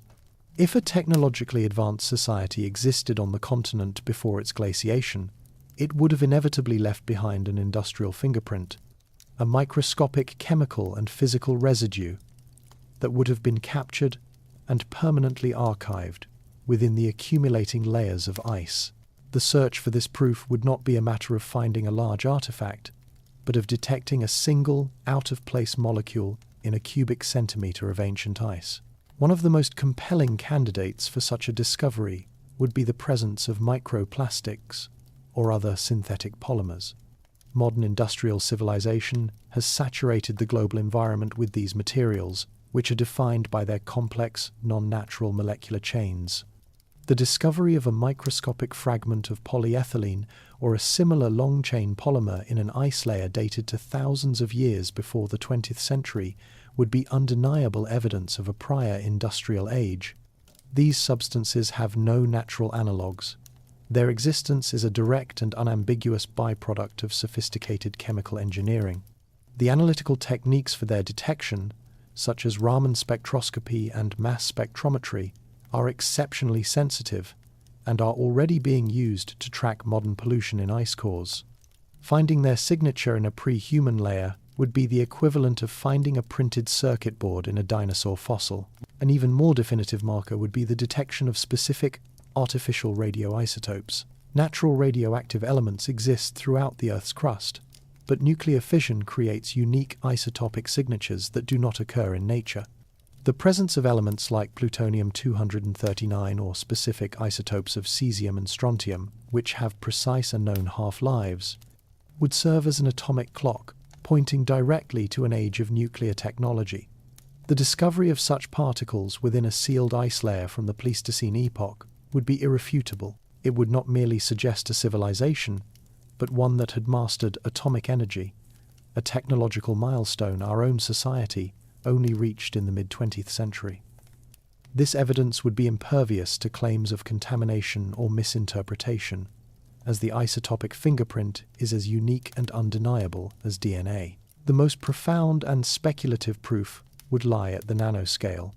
The detection of artificial nanostructures, perfectly formed carbon nanotubes, engineered fullerenes, or microscopic metallic alloys with non-natural compositions would signify a level of technological mastery far beyond simple industrialization. Such artifacts could only be the product of a civilization with a deep understanding of materials science and molecular manufacturing. The analytical tools to find such evidence, like transmission electron microscopy, are already a standard part of materials science research. Each ice core sample currently being analyzed for climate data is therefore an unwitting archaeological probe. The scientists meticulously cataloging dust particles and air bubbles are simultaneously, if unintentionally, searching for the microscopic ghost of a forgotten technological past, where a single anomalous data point in a spectrometer reading could be the message that finally rewrites the history of intelligent life on Earth. The exploration of subglacial Antarctica has thus far been defined by technologies that, while effective, possess fundamental limitations in resolution and scope. Ice-penetrating radar, seismic surveys, and gravity anomaly detectors have painted a broad-stroke picture of a hidden continent, revealing mountain ranges and liquid lakes, yet the fine details necessary to distinguish between complex geology and artificial structures remain elusive. The next phase of investigation, however, promises a technological leap that could transition Antarctic exploration from a process of mapping to one of genuine discovery. The future lies in the deployment of next-generation sensor platforms and novel imaging techniques capable of peering through miles of ice with unprecedented clarity, potentially providing the first definitive answers to the continent's most profound mysteries. The evolution of ground-penetrating radar is moving towards the use of autonomous aerial drone swarms. These platforms, operating in coordinated grids, could deploy low-frequency, high-power radar arrays that achieve a density of coverage impossible with manned aircraft. By combining thousands of individual radar returns through advanced interferometric processing, it would be possible to generate a three-dimensional radar map of the bedrock, with resolutions measured in meters rather than kilometers. Such a system would move beyond simply identifying the topography of the subglacial landmass. It could theoretically resolve the sharp right-angled corners and planar surfaces characteristic of artificial construction, distinguishing them from the fractal, irregular patterns of natural geological formations. The primary challenge is no longer the hardware, but the immense computational power required to process the petabytes of data such a survey would generate. A parallel advancement is expected in the field of passive seismic tomography. Rather than relying on artificial explosions to generate sound waves, future projects envision deploying thousands of highly sensitive, self-contained seismometers across the ice sheet. This vast network would listen continuously to the planet's natural seismic hum, the microquakes, the immense stresses of shifting ice, and the distant reverberations of global earthquakes. By correlating the timing and distortion of these natural waves as they travel through the continent's crust, supercomputers could construct a detailed, three-dimensional density model of the rock beneath the ice. This method could potentially identify large-scale subterranean voids, such as cavern systems or engineered habitats, which would appear as distinct low-density anomalies, or conversely, detect regions of unusually uniform high density that might suggest massive, metallic architectural foundations. Perhaps the most revolutionary technology on the horizon is neutrino tomography. Neutrinos are fundamental particles that interact so weakly with matter they can pass through the entire Earth unimpeded. The IceCube Neutrino Observatory, already operational at the South Pole, uses a cubic kilometer of instrumented ice to detect the rare flashes of light produced when a neutrino collides with an atom. A future, vastly larger detector could theoretically use the flux of neutrinos emanating from the Earth's core and passing up through the continent as an imaging source. By measuring the subtle absorption and scattering of these particles, it might be possible to create a density map of the continent with a completely different modality, one impervious to the limitations of electromagnetic or acoustic waves. This form of imaging could reveal the internal structure of subglacial features, potentially distinguishing a solid mountain from a hollow, artificial construct. These emerging technologies represent a fundamental shift, moving exploration from the invasive and localized process of drilling to a new paradigm of non-invasive, continent-scale imaging. It remains one of the most profound ironies of 21st century exploration that humanity possesses a more complete and detailed topographical map of the planet Mars than it does of the continental landmass beneath the Antarctic ice. Through a succession of orbital missions, culminating in instruments like the high-resolution imaging science experiment aboard the Mars Reconnaissance Orbiter, planetary scientists have charted the Martian surface with a resolution capable of identifying individual boulders and the tracks of robotic rovers from an altitude of over 250 kilometers. The entire globe of a world separated from our own by an average distance of 225 million kilometers has been rendered into a familiar landscape of vast canyons, towering extinct volcanoes, and desiccated river deltas. Every significant crater has been catalogued, its dimensions measured, and its geology assessed. This comprehensive knowledge stands in stark contrast to the state of exploration on our own planet, where a continent 1.5 times the size of the United States remains, for all practical purposes, a cartographic void. The fundamental obstacle is, and has always been, the ice. The Antarctic ice sheet is not a uniform blanket, but a dynamic, flowing mass of immense scale, averaging nearly 2 kilometers in thickness and reaching depths of almost 5 kilometers in the continent's eastern interior. This colossal layer of frozen water is opaque to virtually every form of conventional imaging. Visible light, infrared, and most other electromagnetic frequencies cannot penetrate it, rendering satellite photography of the land below impossible. The only tool that has provided any significant insight is ice-penetrating radar, an airborne system that sends low-frequency radio waves downward, recording the echoes that bounce off the underlying bedrock. While this technology was revolutionary, its product is inherently a low-resolution interpretation. It can delineate the broad shapes of mountain ranges and the general contours of basins, but it cannot resolve fine detail. The resulting maps are impressionistic, ghost-like sketches of a hidden world, lacking the crisp definition required to identify anything smaller than a major geological feature. The sheer scale of the task compounds the technological limitations. Antarctica's surface area exceeds 14 million square kilometers, much of it representing the harshest and most inaccessible operational environment on Earth. To map this entire subglacial continent at a resolution comparable to our maps of Mars would require an almost unimaginable number of survey flights, flown in precise overlapping grids over terrain where sudden, violent weather can ground all operations for weeks at a time. Consequently, the existing maps are composites, stitched together from decades of surveys conducted by different nations using varying equipment, with vast areas between flight paths that remain completely unsurveyed. These are not maps in the modern sense, but mosaics of data with immense gaps in between. This reality establishes Antarctica as the last true terra incognita on the planet. Less than 1% of its bedrock has ever been directly sampled or seen. It is a world where a feature the size of the Grand Canyon could exist, entirely undetected, within the gaps of current surveys.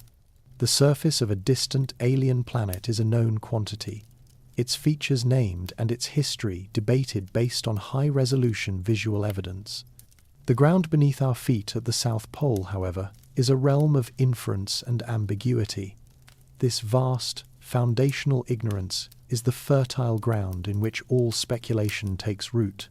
The lack of definitive, high-resolution data creates a vacuum of knowledge, and it is this vacuum, more than any single piece of anomalous evidence, that keeps the question of a lost civilization eternally and tantalizingly open. While much of the speculation surrounding Antarctica focuses on what may lie at the continent's center, A developing and scientifically verified situation along its western coast presents a more immediate and sobering prospect for discovery.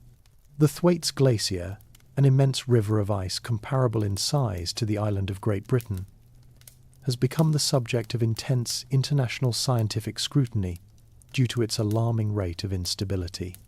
Its designation as the Doomsday Glacier is not a product of speculative theory, but a reflection of glaciological concern, as its potential collapse represents the single largest driver of near-term global sea level rise. The unique and precarious geophysics of this specific glacier has created a scenario where, within a few human generations, a vast area of the Antarctic bedrock, hidden for millennia, may become catastrophically and irrevocably exposed. The source of this instability lies beneath the ice. At the glacier's grounding line, the critical boundary, where the ice sheet lifts off the continental bedrock and begins to float as an ice shelf. Unlike many other glaciers that are grounded on rock above sea level, a significant portion of the Thwaites Glacier rests on a seabed that is hundreds of meters below the ocean's surface. Crucially, this bedrock has a retrograde slope, meaning it deepens further inland. This geological configuration creates the conditions for a non-linear feedback loop known as marine ice sheet instability. At present, relatively warm, saltier circumpolar deep water is infiltrating the cavity beneath the floating ice shelf, melting the glacier's underside at an accelerated rate. As this melting pushes the grounding line backward into the continent, the glacier's face becomes progressively thicker and more exposed to this warm water, which in turn speeds up the melting and further accelerates the retreat. This process is not theoretical. Satellite data and direct subice measurements by autonomous underwater vehicles have confirmed that the grounding line is retreating at a rate of over 1 kilometer per year in some sectors. The concern among scientists is that this retreat could reach a point of no return, triggering a rapid, self-sustaining collapse of the entire West Antarctic ice sheet, which Thwaites currently helps to buttress. This is not a distant geological event, but a dynamic, observable process with timelines for significant change measured in decades, not millennia. The very real possibility exists that by the end of this century, or early in the next, the complete disintegration of the Thwaites ice shelf could occur, initiating the much faster flow of the inland glacier into the Amundsen Sea. From the perspective of searching for a lost civilization, this impending climatic catastrophe presents a profound and deeply ironic possibility. The collapse of the Thwaites Glacier and the subsequent destabilization of its neighbors would, over time, expose hundreds of kilometers of a coastline that has been buried under kilometers of ice since before the rise of Sumeria or Egypt. This would not be a controlled archaeological survey, but a chaotic unveiling driven by a global environmental crisis. The first portions of the continent's true landmass to be seen by human eyes in thousands of years would be revealed as a direct consequence of the industrial activities of our own civilization. It is a sobering thought that the definitive proof of a lost ancient world in Antarctica might only become accessible as a result of a process that threatens the stability of our own. The consequences of a definitive discovery beneath the Antarctic ice would transcend the realm of academic curiosity and precipitate a global paradigm shift, unparalleled in human history. The scenario presupposes not an ambiguous radar return or a controversial core sample, but the unambiguous uncovering of large-scale, technologically sophisticated ruins, a city, a power plant, a library laid bare by a retreating glacier. Such an event would not be an addition to our historical record, it would be its complete and total refutation. The foundational narrative of human progress, a slow linear ascent from nomadic foraging to settled agriculture and eventual industrialization, would be rendered obsolete in a single stroke. Every textbook on anthropology, archaeology, and ancient history would become a testament to a profound and fundamental misunderstanding of our own species' past. The very concept of a cradle of civilization in Mesopotamia or Egypt would dissolve replaced by the chilling realization that our known history is not the story, but merely a postscript to a much older, forgotten epoch. The immediate geopolitical ramifications would be seismic. The Antarctic Treaty of 1959, an artifact of Cold War diplomacy designed to preserve the continent for peaceful scientific inquiry, would be shattered by the strategic imperatives of the discovery. The continent would instantly transform from a scientific preserve into the single most valuable piece of territory on the planet. Nations would abandon all pretense of cooperative research and initiate a desperate scramble for control, not just of the ruins themselves, but of the potential knowledge and technology contained within. The logistical challenges of operating in Antarctica would no longer be a deterrent, but a strategic filter, favoring only those nations with the advanced military and engineering capabilities to establish and defend a permanent presence. The frozen continent would become the flashpoint for a new global conflict, a 21st century great game played for the highest possible stakes, the inheritance of a lost world. The philosophical and religious shockwaves would be equally profound. The world's major religions, each built upon unique cosmologies and historical timelines that place the origins of humanity within the last 10,000 years, would face an existential crisis. The empirical proof of a highly advanced human civilization existing tens or even hundreds of thousands of years prior would be irreconcilable with the literal interpretations of sacred texts that form the bedrock of faith. Billions. This would not be a simple challenge of evolutionary science versus creationism, but a direct contradiction of the historical claims central to their spiritual authority. Simultaneously, the discovery would fundamentally alter humanity's perception of itself. The pride of being the planet's first and only technological species would evaporate, replaced by the humbling status of being a successor civilization. We would be forced to confront the possibility that our greatest achievements are merely echoes of a past we never knew, that our trajectory is not one of inevitable progress, but possibly one of recovery from a global amnesia. The revelation would introduce a permanent sense of fragility into our self-concept, the knowledge that a civilization as advanced, or more so, than our own, could be so completely erased from the earth and from memory. The greatest discovery in human history would therefore also be the most humbling, a final, silent lesson from a long-dead predecessor. The persistent and widespread speculation regarding a lost Antarctic civilization exists in a state of direct opposition to the consensus of mainstream academia. This is not a matter of a few dissenting opinions, but a near-universal rejection of the hypothesis by the professional disciplines of geology, archaeology, paleoclimatology, and history. The academic resistance is not, as is often suggested, an orchestrated effort to suppress an inconvenient truth, but rather the result of a strict adherence to methodological principles and evidentiary standards that the speculative theories fail to meet. At its core, the scientific and historical method operates on the principle that the burden of proof lies with the claimant, and that extraordinary claims demand irrefutable, extraordinary evidence. The academic wall is a firewall built not of conspiracy, but of a rigorous demand for verifiable, physical, and repeatable data. The most significant and insurmountable obstacle from the perspective of Earth sciences is the geological timeline itself. The paleoclimatological record, drawn from deep-sea sediment cores, isotopic analysis, and the geological composition of the continent itself, presents a clear and unambiguous history. While Antarctica was once temperate, its final descent into a glacial state was not a sudden event.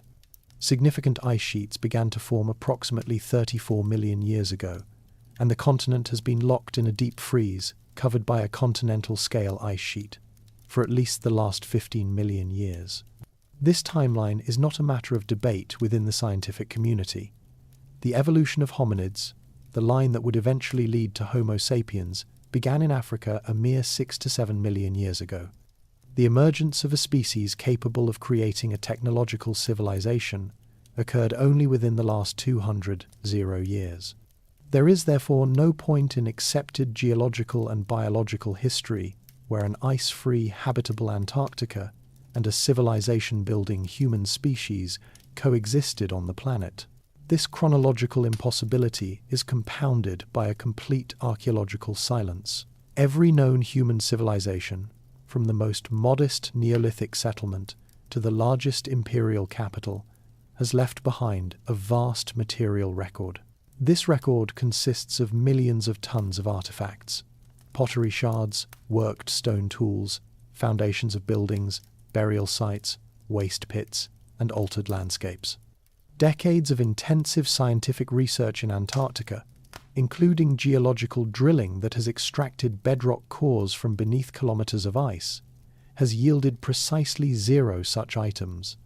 Not a single worked flint, not one pottery fragment, not a solitary inscription has ever been recovered from a pre-glacial context. The evidence for a lost civilization is, in the most literal sense, non-existent. Faced with this absence of direct proof, mainstream academia applies the principle of parsimony, or Occam's razor, to the anomalous evidence cited by theorists. The Piri-Reis and Orontius Phineas maps are not seen as accurate depictions of a subglacial landmass, but as composite works of medieval cartography, likely incorporating distorted representations of the South American coastline, or reflecting the widespread belief in a hypothetical southern continent, the Terra Australis Incognita. The pyramid-shaped mountains are explained as nunataks and horn peaks, common geological formations carved by glacial erosion. Hapgood's theory of Earth crust displacement is rejected by geophysicists, as it lacks any known physical mechanism that could produce such an effect, without leaving catastrophic and easily detectable scars in the planet's crust. The academic position is that for every anomaly, a simpler, evidence-based explanation exists that does not require the invention of a lost, technologically advanced civilization for which there is no primary physical proof. To overturn the deeply entrenched and evidence-based consensus of geological time and human evolution, the required proof for an ancient Antarctic civilization must be of an entirely different character than the speculative evidence thus far presented. The burden of proof rests not on reinterpreting ambiguous historical documents or satellite photos, but on producing tangible, physical evidence that is both irrefutable in its artificiality and located within an unassailable geological context. The scientific community would not be swayed by argument, but only by data that is direct, verifiable, and fundamentally irreconcilable with the established model of Earth's history. This standard is not a form of institutional stubbornness, but the essential mechanism that protects the scientific record from unsubstantiated claims, demanding a level of proof commensurate with the revolutionary nature of the hypothesis itself.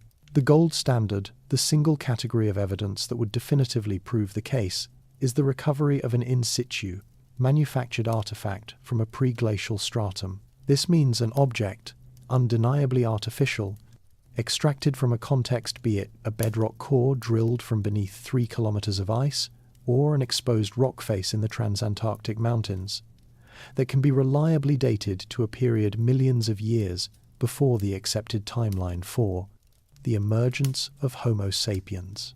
The object itself need not be technologically advanced. A simple, worked stone tool, a fragment of fired pottery, or a common brick would be sufficient.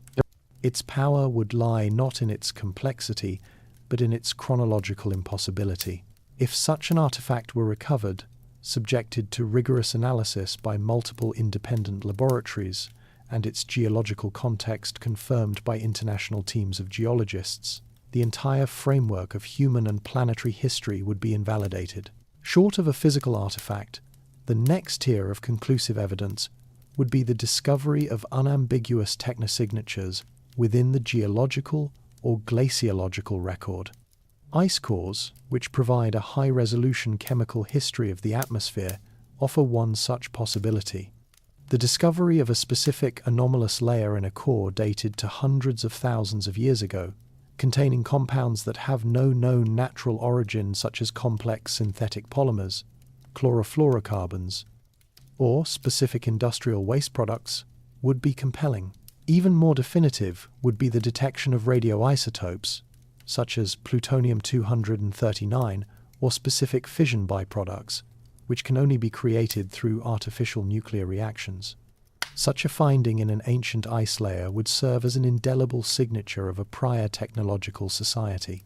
Geophysical data could provide a pathway to discovery, but it would never be sufficient on its own. While advanced ice-penetrating radar might map a subglacial anomaly with rectilinear or geometric patterns suggestive of a buried city, this would remain circumstantial. Natural geological formations, such as basaltic columnar jointing or intersecting fault lines, can create remarkably regular patterns. Therefore, any such geophysical discovery would have to be followed by direct physical verification through drilling. The project would need to extract not just ice or sediment, but solid cores from the underlying structures themselves. Only the recovery of materials like dressed stone, metallic alloys with unnatural isotopic ratios, or concrete would elevate the geophysical anomaly to the level of definitive proof. Ultimately, the barrier to acceptance is the complete absence of this kind of hard physical data.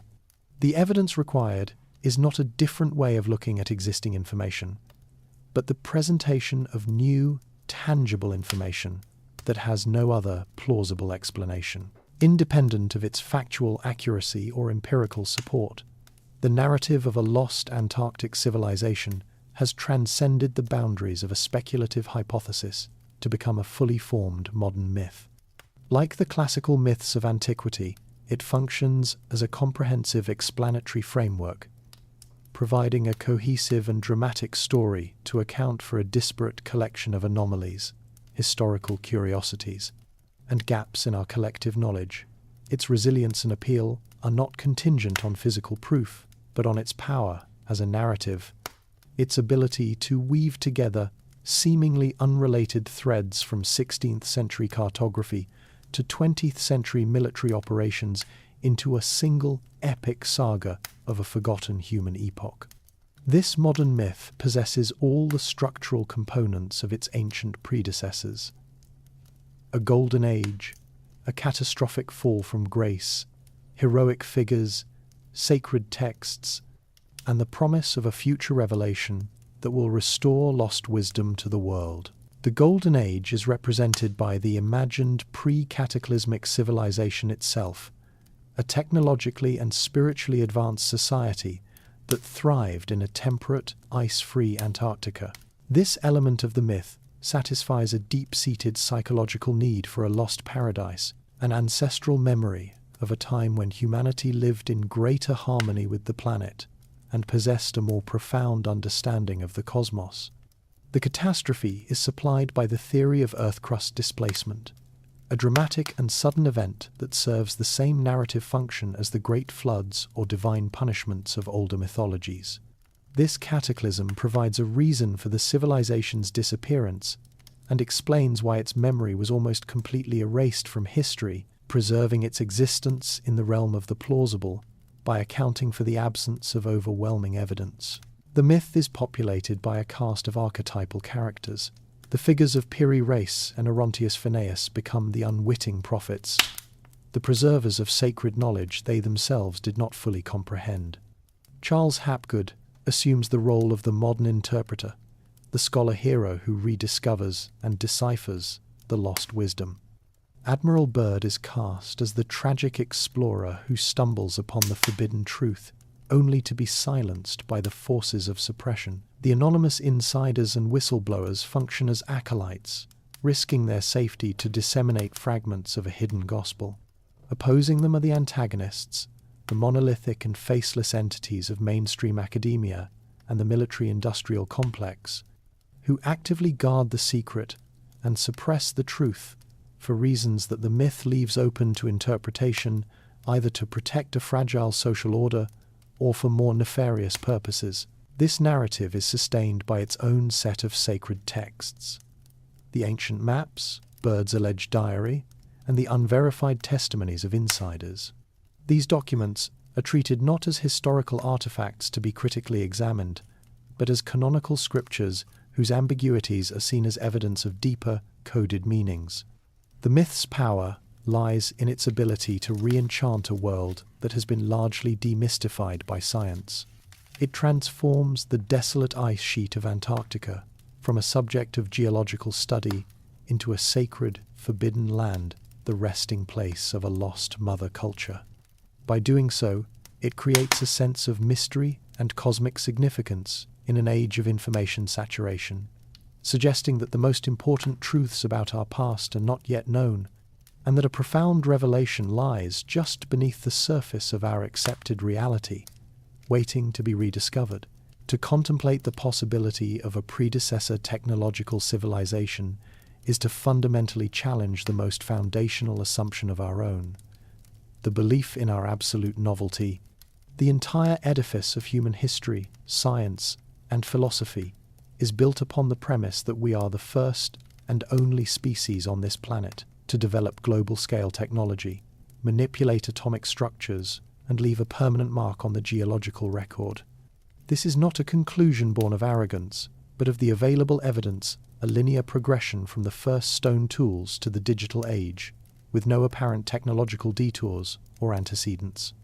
The Antarctic hypothesis, in its most extreme form, forces a re-evaluation of this linear perception, suggesting a cyclical model of history that operates not on timescales of centuries or millennia, but across the vast epochs of deep time. The thought experiment, sometimes termed the Silurian hypothesis in academic circles, asks a sobering question. If an industrial civilization existed millions of years before our own, what evidence would remain for us to find? The answer is profoundly humbling. Over geological timescales, the direct evidence of any civilization would be almost entirely erased. Cities, roads, and monuments, even those built of the most durable stone, would be ground to dust by tectonic subduction, erosion, and glaciation. The vast majority of manufactured artifacts would degrade, their constituent molecules reabsorbed into natural cycles. After a span of 50 or 60 million years, a mere fraction of Earth's history, the planet's surface would retain almost no recognizable trace of a prior technological dominion. The search for a predecessor, therefore, is not a search for ruins, but for subtle and persistent anomalies embedded within the geological strata themselves. The potential fingerprints of such a civilization would be indirect and chemical. A sudden spike in globally distributed carbon isotopes in the sediment layer could signal a massive release of fossil fuels. Anomalous concentrations of nitrogen compounds might point to the widespread use of artificial fertilizers. The geological record could hold a thin, worldwide layer containing unusual metallic alloys, synthetic polymers, or long-lived radioactive isotopes from nuclear applications, a faint chemical echo of a global industrial enterprise. Finding such a layer, dated to a period like the Eocene or Paleocene, would be tantamount to discovering the ghost of a forgotten world. It would imply that the Anthropocene, our own era of planetary-scale impact, is not a unique event, but a recurring pattern in Earth's biography.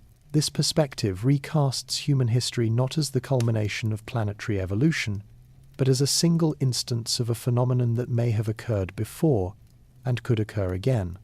The development of technological intelligence might not be a singular fluke, but a cyclical phase that intelligent life occasionally reaches, and perhaps one that it rarely survives for long. The very forces that power a global civilization, the consumption of finite resources, and the alteration of planetary systems, may contain the inherent seeds of its own collapse. If a prior civilization rose and fell, it serves as a stark precedent, a dataset of one that suggests our own trajectory is not guaranteed to be different. It offers the humbling perspective that our skyscrapers, satellites, and digital archives may themselves be destined to become nothing more than a subtle, anomalous seam in the rock for a future intelligence to ponder, millions of years from now. To fully comprehend the context of our planet's history is to confront a scale of time so immense it resists human intuition. Our own lives, and even the entirety of our recorded history, are measured in units that become meaningless when set against the vast, silent chronicle of the Earth. This is the domain of deep time, a concept that describes not just antiquity, but a temporal abyss so profound that it reduces the frantic noise of human civilization to a fleeting whisper. The language of this domain is not written in words or monuments, but in the slow, inexorable processes of geology and evolution. It is a history told in the patient accumulation of sediment, the imperceptible drift of continents, and the gradual transformation of species over countless millennia.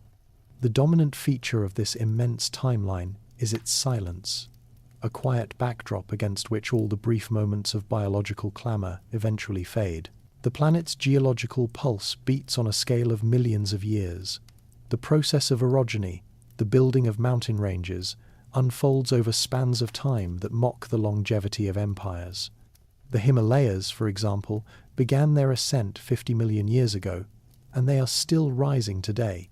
Yet their growth is a process so slow it is invisible to a human lifetime. Similarly, the forces of erosion work with a patience that is absolute, grinding those same mountains down grain by grain, a process of deconstruction that will eventually level the highest peaks and return their substance to the sea. Continents themselves are ephemeral, engaged in a slow-motion ballet of collision and separation.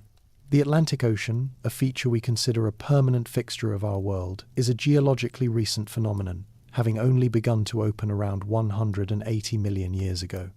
Before that, its space was occupied by solid land.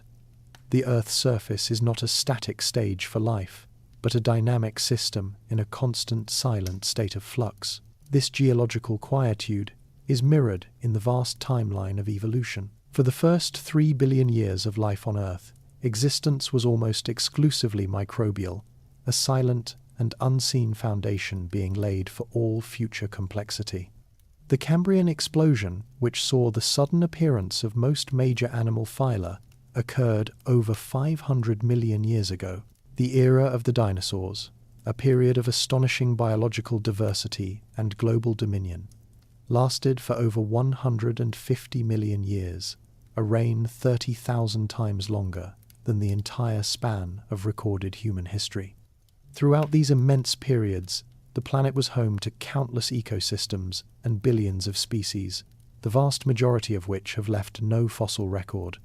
The silence of the fossil record is not a sign of emptiness, but a testament to the sheer improbability of preservation. For every creature immortalized in stone, countless millions return to the Earth without a trace. Placing our own existence within this context is a profoundly humbling exercise. The whole of human civilization, from the first cities of Mesopotamia to the modern digital age, occupies a sliver of time so thin it barely registers on the geological clock. All our wars, our art, our discoveries, and our aspirations have unfolded in the last few hundredths of a percent of Earth's history. The silence of deep time is the ultimate arbiter, a constant and powerful force that eventually subsumes all things. It is the quiet reality that underlies all our transient endeavors, a reminder that the planet's story is immeasurably older and longer than our own, and that its future will be written long after our own brief chapter has concluded. As our journey across the expanse of time and theory comes to its close, the final destination is not an answer, but a quiet acceptance of the unknown. We have traversed the geological birth of a continent, navigated the cryptic coastlines of ancient maps, and weighed the claims of anomalous discoveries against the steady measure of scientific reason. Yet, after all the analysis and speculation, the central mystery remains, held in perfect stasis beneath a shield of white. The enduring power of Antarctica lies not in what we know of it, but in the sheer planetary scale of what we do not. In an age where the surfaces of distant planets are rendered in high resolution and the furthest galaxies are catalogued, our own world retains a final, inviolable sanctuary of profound mystery. This is not a failure of our curiosity, but a gift of perspective. The Earth does not yield all its secrets to a single generation, nor does it owe us a complete accounting of its long and complex past. The Antarctic ice sheet serves as a physical embodiment of this truth, a final veil drawn over the planet's deepest history. Beneath this frozen expanse, time itself is held in suspension. Any evidence of a former world, whether it be of temperate ecosystems or of something far more complex, is preserved in a state of suspended animation beyond our immediate reach. This inaccessibility invites us to a different kind of understanding, one based not on conquest and discovery, but on wonder and contemplation. It suggests that there are chapters of the terrestrial story that we are not yet meant to read, archives kept under a lock of ice for a future age. There is a deep and calming reassurance in this reality, the knowledge that our world is not yet fully charted, that it still possesses a heart of profound secrecy, restores a sense of scale to our own existence. It reminds us that we are inhabitants, not sole proprietors, of a planet whose biography is far grander than our own. The questions surrounding Antarctica are not meant to be a source of anxiety, but a gentle prompt to humility. They allow the modern mind to touch the edge of the truly ancient, to feel the weight of geological epochs, and to appreciate the vast, silent processes that shape worlds. The final truth of the southernmost continent may not be a lost city or a hidden technology, but a simple and powerful lesson, that the greatest wonders are often those that remain just beyond our grasp. And so, let the enduring mystery of the ice be a final calming thought.